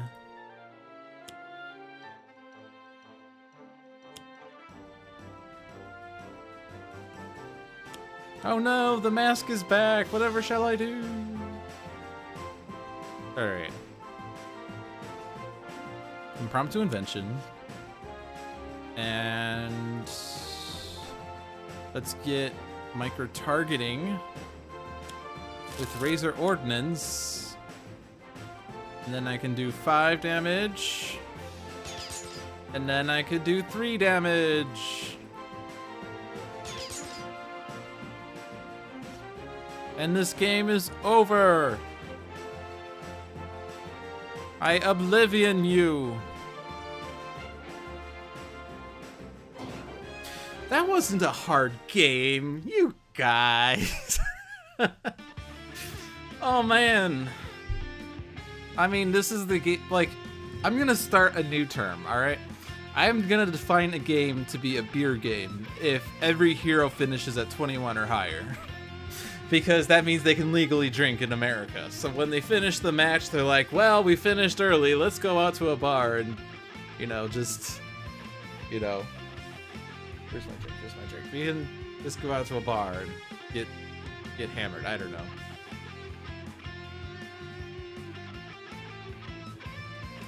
Hello, Lone Wolf. Yeah, so. I generally don't have big issues against Matriarch. I think the biggest difficult game I've had against her was on stream recently when I saw her flip. I think she had her 2 cohorts immediately and they were both indestructible, which sucked really hard. But we managed to overcome the odds. We got past her card destruction and her damage reduction and damage boosts. We weathered the storm and I think we ended up winning, I think. But it was... You can see all these folks chilling at the bar except for Fixer, who would trash the bar. They would go up to Fixer and say, sorry sir, we're gonna cut you off. He's like, what? No one stops the Fixer! And then does martial arts. Alright, well, I don't feel like that was a satisfying match, so let's go ahead and hit the random button. But first, let's see. Is this solo or team? This is solo / classic. So I hit the random button once, and you get Grand Warlord Voss against Termi-Nation Unity, Raw, Young Legacy, Wraith, and Prime Wardens Fanatic, and Tomb of Anubis. And the difficulty of this match shall be Challenge. Whenever Grand Warlord Voss flips, the top card of the villain deck is played. Yes, the Sentinels can never go to have some drinks, but we already knew that because the Idealist is there. Duh! cower before the might of the Thorathian conquering fleet. Time to build some friends to help out. You can never have enough friends, right? Hashtag bring Dummy back. All right. Termi-Nation Unity has a B-bot, construction pylon, powered shockwave, and turret bot. Raw has flame barrier, flame spike, inferno, and living conflagration. You know, I just had a thought that every one of Raw's cards should actually start with the word flame, and then there's like a running joke in the flavor text about how Raw isn't that creative because everything is just a flame. He has his flame rod, his flame barrier, his flame spike, and for when he's feeling really tired at night, he goes in his flame jacuzzi. Young Legacy has inspiring presence, motivational charge, and 2 superhuman durabilities. Wraith has a throat jab, 2 throwing knives, and a trust fund. Bring fashion back. Is that the newest one? I have actually I got caught up in the letters pages, but then I haven't listened to them for the past 3 weeks. I actually had issues with my iPod. No, not iPod. I had issues with my iPhone because I listened to the podcast in my car. Like my car connects to my phone with Bluetooth, and it starts playing music, or it plays the podcasts. And it was originally like months and months ago, like it never wanted to play the podcast automatically. I would start up the car, it would start playing music. I had to go pull my phone out like it was in the early 2000s, and and actually manually select podcasts and listen to podcasts. Well, recently it stopped doing that, and it was great because I could listen to podcasts more easily. I get in the car, turn on the car, podcast starts, all is great. And then I got caught up on the letters page, and when I did, I was like, all right, now I'm gonna go listen to music again. And then I started having the opposite problem, where now it would always open up the podcast instead of playing the music. And it actually started replaying, it was what a recent one. It was replaying Misinformations, I think. Was that one that was recent? I don't remember. I don't remember the last one I heard, but it kept replaying. It opened up the podcast app. It started playing the one of the podcasts. The annoying thing was that it wasn't one that was actually downloaded. It was using data to listen to it, which I don't think it's that much data, but it started frustrating me. So I disabled data on that app, and in hopes that it would like realize to stop opening up the podcast app. And then it started doing this thing where I would turn the car on and it wouldn't do anything because it's trying to play a podcast, but it can't stream data. So I had to uninstall the podcast app because I got pretty mad at it for usurping my car. And since then, my car's been playing music pretty well. Pretty boring story, I know. I'm not very exciting in life. That's like the most exciting development in the past 2 months, is I uninstalled the podcast app. Heads up, people should get questions in for the Prime Warden episode now. Do it now. I will send in a question. Why are they the Prime Wardens? Why are they not the Composite Wardens? Is there an alternate universe in which there are 6 Prime Wardens and they call themselves the Perfect Wardens? Actually, I probably should do that question, but I don't know if that would get in. Anyway, going back to our regularly scheduled Dolphin dive, I really should like keep these sorts of conversations for my random thought stream. Prime Warden's Fanatic has Absolution, Aegis of Resurrection, Chastise, and Undaunted. Alright, so Voss plays 5 minions. They are the Psy Weaver, the Ion Lancer, Firesworn, Guard, and Soldier. And the Shock Infantry. So we have one that hits all, one that hits the lowest, 2 that hit all. Firesworn does no 3 that hits the highest. I'm thinking of a different one that goes against ongoing cards.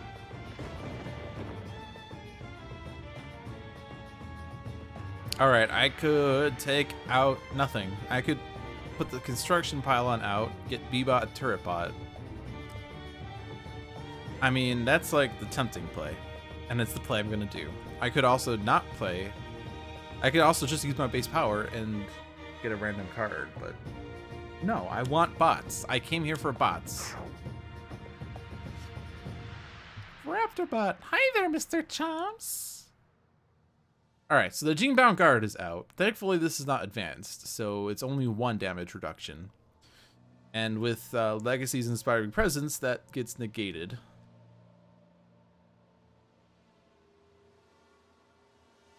So how do I want to do this? Inferno would not do enough damage to take out the guard, and would not do enough damage to do anything else. Living Conflagration would do 1 point of damage, and then still 1 point of damage from the base power. Flame Barrier would probably work pretty well to hit minions back.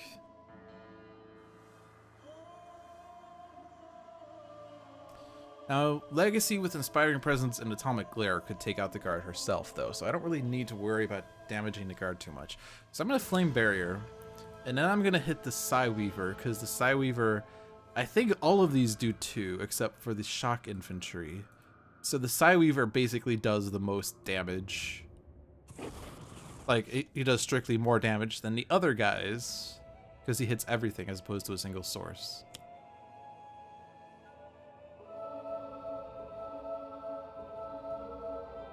Their mode of transport in space, you're hoping Captain Cosmic generates a yellow submarine. And I already feel like if that question gets read, they're gonna, well, I guess he wouldn't sing it out because copyrights, so never mind. I was gonna start singing the song. But Schmello Schmemarine. Alright. Throwing Knives would do damage. Throat Jab stops damage. I'm gonna Throwing Knives. What can Fanatic do? Fanatic could Absolve and do 3 points of damage.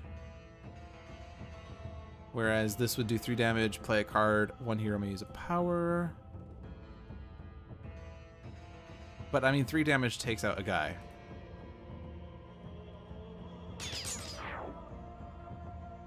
Also, we have Inspiring Presence, so she would do extra damage to herself. Ion Lancer would be targeted, certainly, by someone.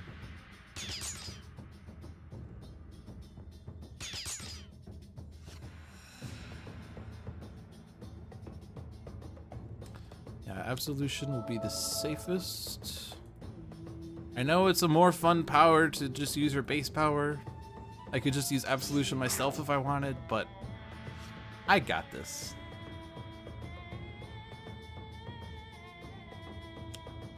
Judgment of Anubis. So Anubis is going to take out the Firesworn and the Shock Infantry for us. And actually, interestingly enough,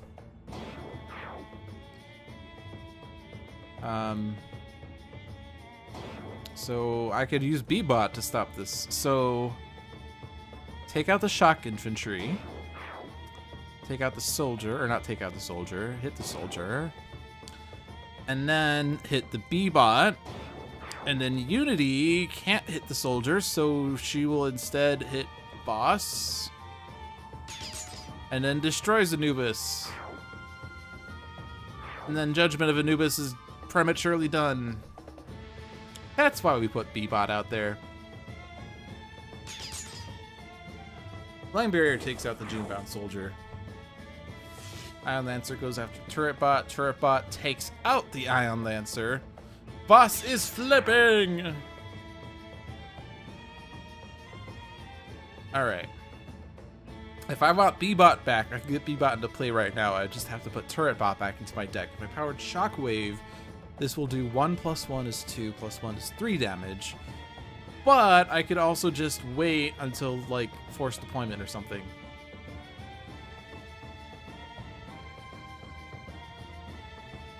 He'll get to play a whole extra card.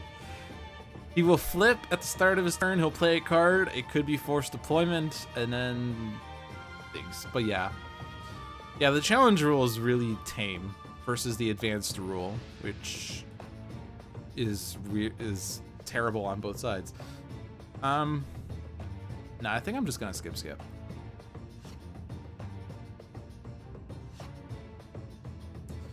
Get a Brainstorm, which can help. Let's Living Conflag,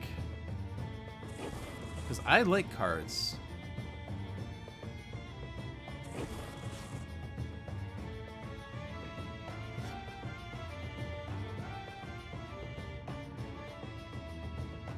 And Motivational Charge is like my base power with 1 fewer point of damage, but HP recovery across the board.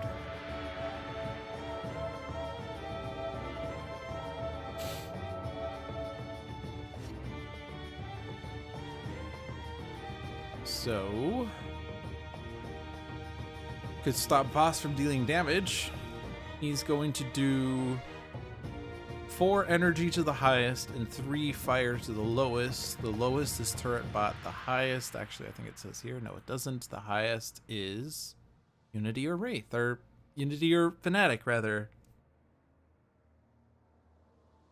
You think his challenge mode should be like an Infinitor's advanced rule where he plays a certain number of minions each turn? I mean, that would actually, like, so I don't think, actually I lied. At the start of the villain turn, if there are 10 or more minions in play, the planet has been overrun by the Thrathian army. Game over. I actually lost the game once to that condition. Once. It was because I wasn't paying attention. I was spinning around getting set up. I think I had Haka play ground pound. I'm like, because he just forced deployment it or something. I was like, all right, I'm gonna ground pound. I'm gonna destroy the force deployment. I'm gonna take a round to get set up, and then next round I'm gonna have Haka rampage and get everything underneath Savage Mana. Except I didn't realize there were 10 or more minions in play, so the Thorathian army, despite not being able to deal damage, overran the planet. You forgot that was... Yeah, it never happens, like, organically, really. I mean, it's, like, this is not a thing that you really freak out about. I think the advanced rule would actually make, like, if we were to have the challenge rule that says, like, put 4 minions into play or something, I think that would make you start freaking out about this alternate loss condition. Maybe.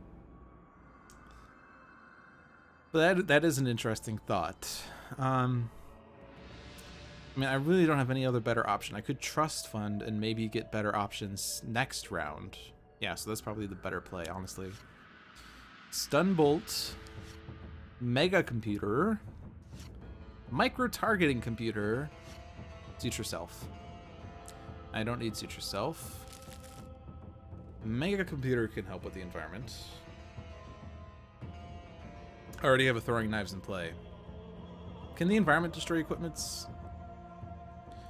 Spike Trap. But that is optional. Okay. I don't need to worry about Throwing Knives getting destroyed. Voss cannot destroy equipments.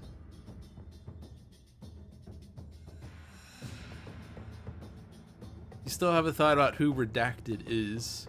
Still betting Voss, but second place goes to Iron Legacy. I think Redacted is redacted for redacted reasons. Alright, I'm gonna go ahead and do this. We have the Aegis, we're safe. Divine Focus. Ooh. Alright, what power do we want? Probably Absolution. No, Motivational Charge. There.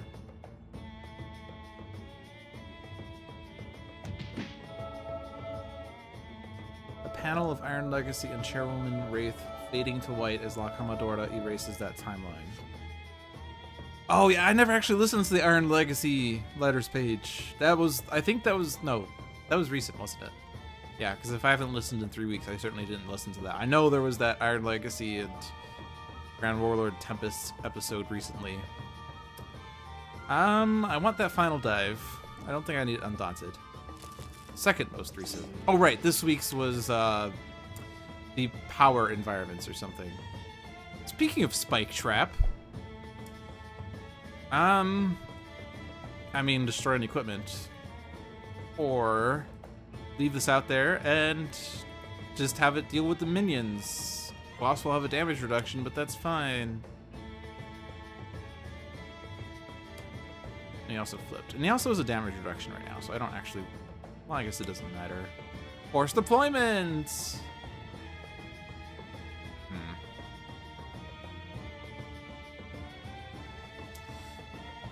Legacy. They previewed the La Commodora card of that event happening.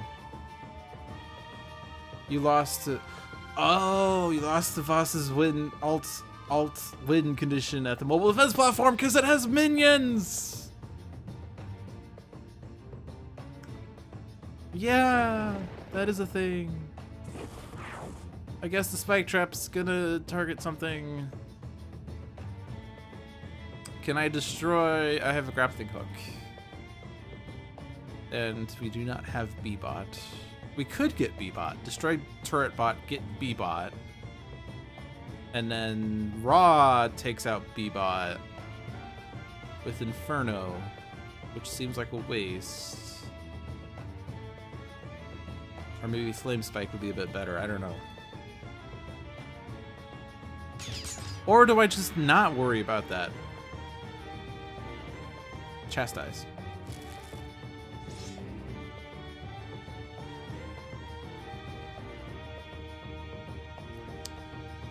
Well, I'm gonna brainstorm. You'd worry about it.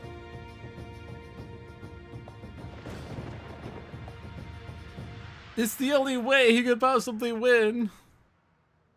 I could destroy it, get 8 minions out, and then never destroy them. I mean, I'm just thinking, like, can I do... I don't think I could do 64 points of damage. I'm already wondering, can I win the game this round? But I think 64 is just a hair too high. I mean, Aegis of Resurrection, Final Dive, that's 6 more points of damage.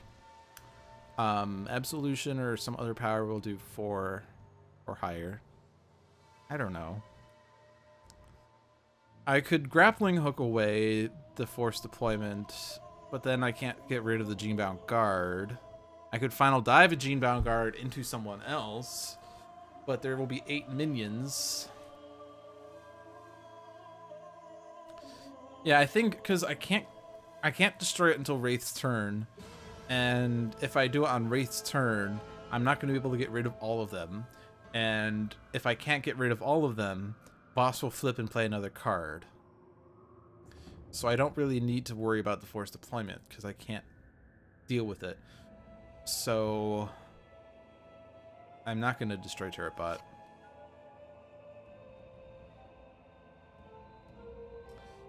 I want to keep that Final Dive still, maybe? Well, you would only really want to discard if it will give you more damage than playing it would. So yeah, I'm going to keep that Final Dive because it will do more damage playing it in the future than it would discarding it now.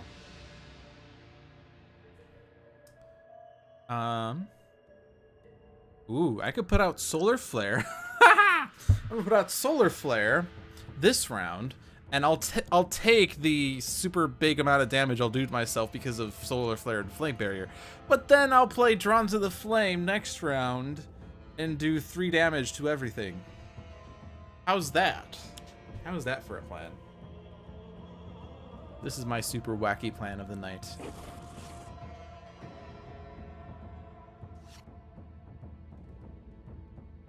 And yes, I do realize this is 5 damage to me, and then this is an extra 3 damage to me. Plus 2 because of Solar Flare. That's okay. That's okay. It's my super wacky, crazy idea. Danger Sense. I mean, Solar Flare is a great card. You just have to be careful with how you use it. The only HP that matters is the last one, indeed. Legacy Ring is great. Alright, now I do have to, like, Spike Trap goes after Turret Bot, whatever. Turret Bot's dead, that's fine. Turret Bot can go. Turret Bot's probably gone anyway, because we're getting Ion Lancer that does 2, Genebound Psyweaver does 2, and Voss does 3. We're on the wrong side. Those 3. Yeah, Turret Bot's dead. I mean, I guess if I destroy the Spike Trap, I can make sure that the Ion Lancer doesn't target a hero, but whatever. I mean, I could Throat Jab, I guess. And then Turret Bot doesn't take the 3 from Voss.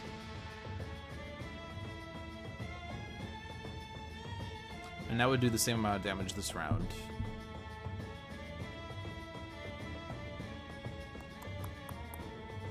Like, I want the micro-targeting computer, but... No, I'll throw chat. We'll be safe.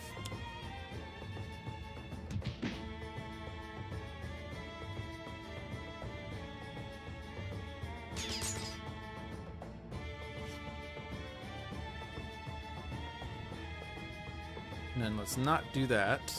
Let's not do that. Let's not do that.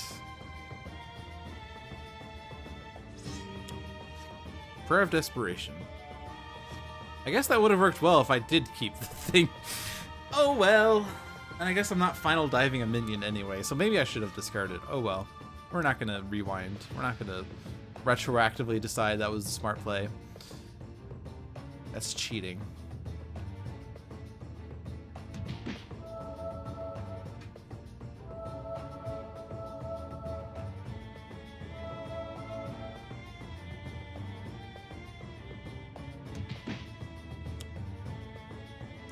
The end of the environment turn, deal each target 3 damage.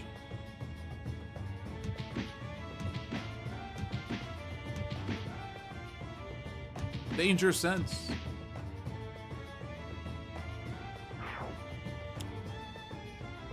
And then we're getting the minions. And there isn't a choose for me button on this decision. Or sorry, there isn't a choose the order for this decision. But I think there actually was in the past. But there is still for the Matriarch?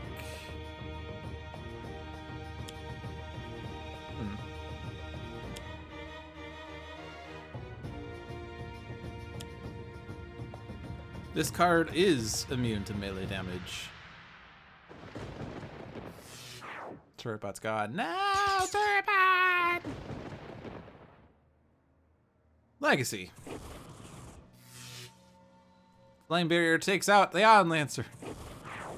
Easy. Flame Barrier takes out the Psyweaver. Actually, I should have, if I knew that was going to happen, I would have probably not done the thing. Flame Barrier doesn't take out the TCF Conqueror.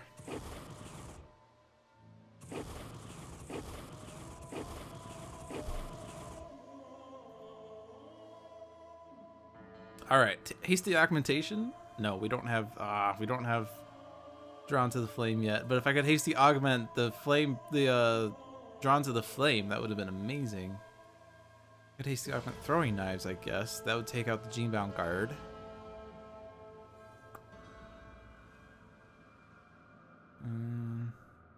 Power Shockwave will do 0 + 1 + 1 -1. Modular Workbench would let me get Raptorbot out, who would do 1 + 1 + 1 -1. And then probably die. Now let's hasty augment the Wraith. So we could take out the guard. And Ra will take out the rest of the minions except for the Firesworn. So I want to take out the Firesworn. And I also want to do damage to the ship because I can't actually hit Voss right now. And the other one's taken care of. So we can just do this. And I can get Turretbot back. Yay! Or B-Bot. Maybe B-Bot. Swinging Blades, deal each target 3 melee. So I could have that hit Voss. And then I could hit the B-Bot to hit Voss some more.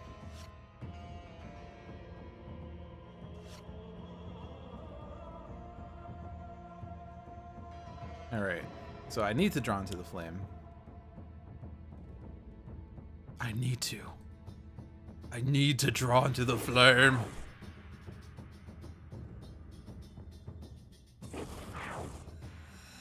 Take out the minions first. Spark Mage, hello! Welcome! We're beating up Challenge Voss now. And I absolutely cannot keep Solar Flare out, otherwise Ra dies. Which, I mean, his sun would set, I guess. But then he wouldn't be able to relax after the game on his flame couch. His flame couch!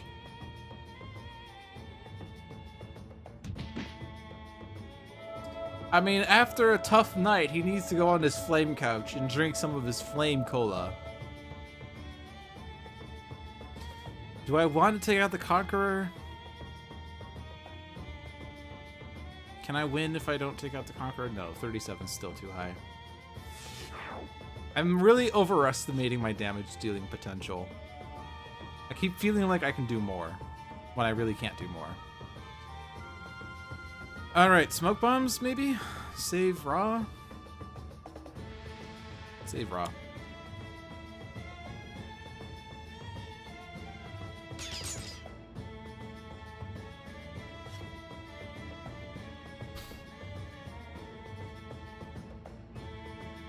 And in the spirit of saving Raw,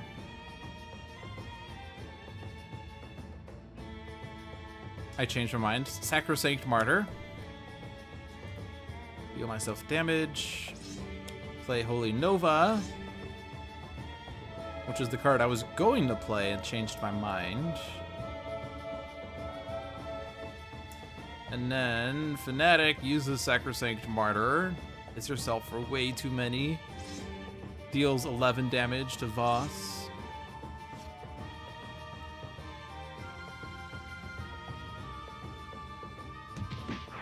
Oh, Spike Trap takes out B-Bot. Shoot. No.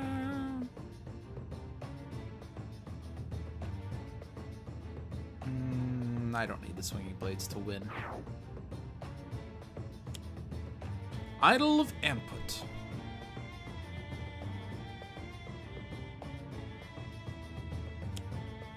Oh no, the Gene-Bound Psyweaver!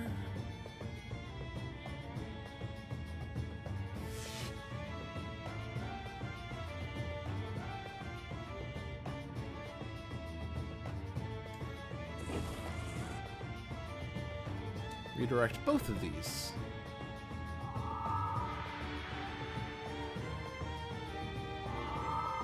Like, you would normally want Fanatic to take damage, but, I mean, we don't have the card. We don't have Wrathful Retribution. Alright,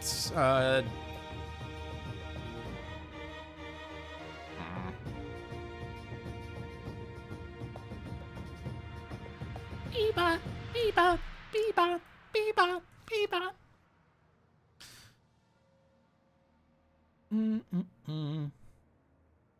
Raptorbot would take out the Psyweaver. Power Shockwave, Brainstorm won't. Swiftbot won't help. So I guess the answer is Modular Workbench for Raptorbot. We always want bots in the trash because we can always get them back.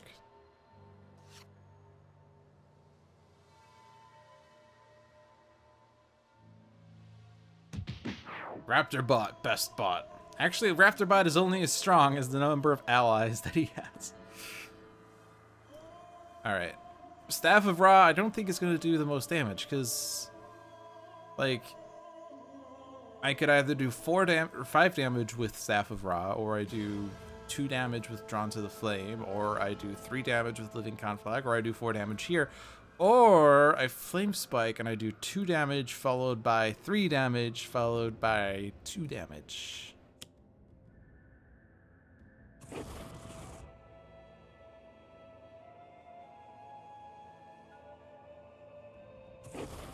T-Rex bot, best bot.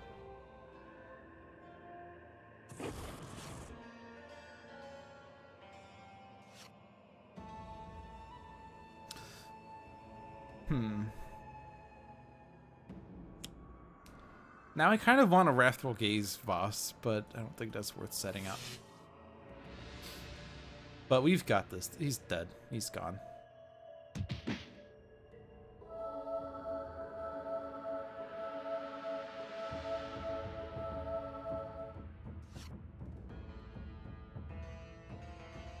He's gone. Not yet, but he will be.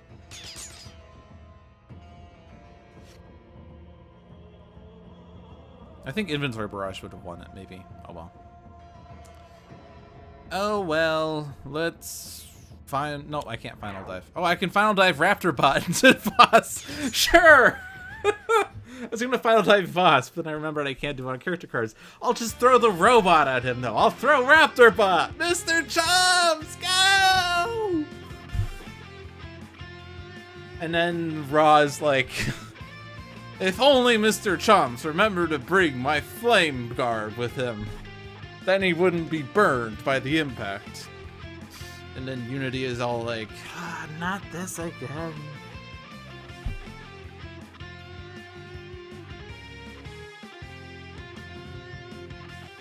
With Termi-Nation Unity and one of the Tachyon variants, B-Bot just constantly combos into damage, destroy ongoing, bring Raptor Bot out, repeat, but the utility of destroying ongoing or environment cards just makes B-Bot too good. I mean, there's a lot of things that can destroy ongoing or environment cards, but B-Bot is sort of niche in that it's one that you can use to destroy an environment card while it's ongoing. So like not the spike trap, the swinging blades we could have used to take out villain targets, hit Voss, destroy B-Bot to have Unity hit Voss again, and then destroy the swinging blade so that the heroes aren't hit. Mr. Chomps isn't optimized for flight. What we need is Flame Bot!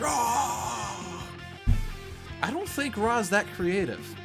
And I feel like I'm starting to channel Tales from the Archive vibes here, where it's just the story is about Ra and how he annoys the rest of the heroes by constantly trying to add flame to the start of everything.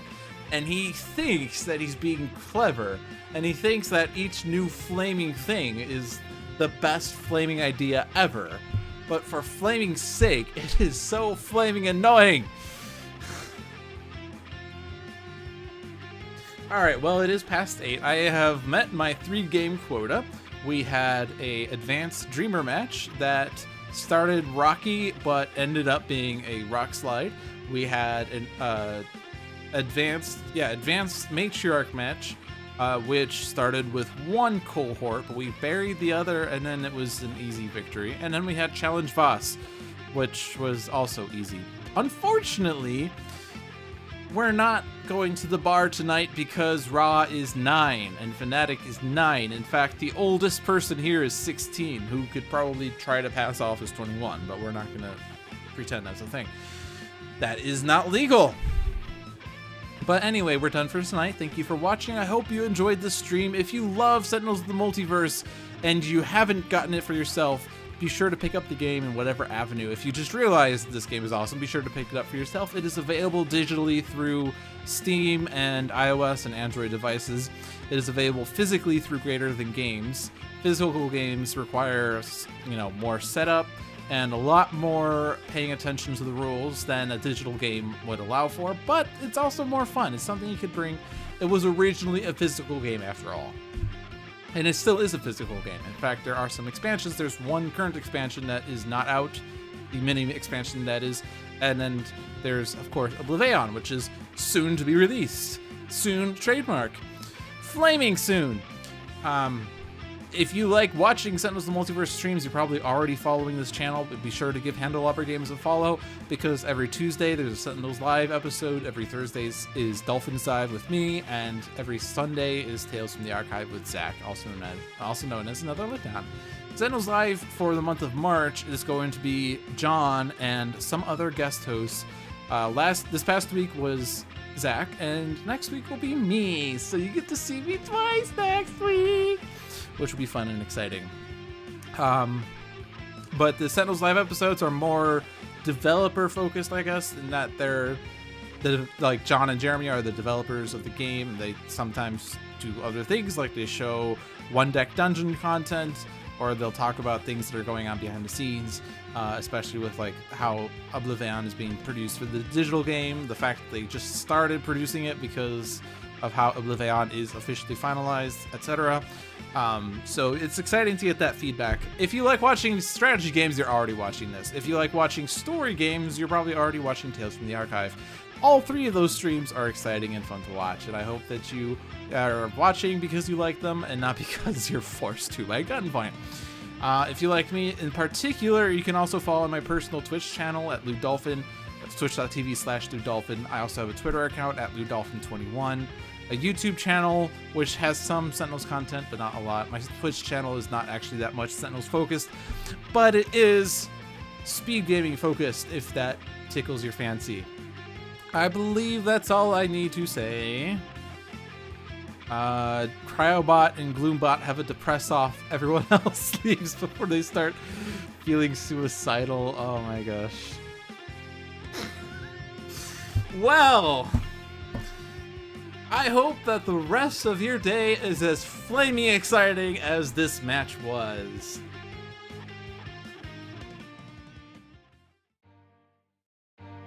Have a good night.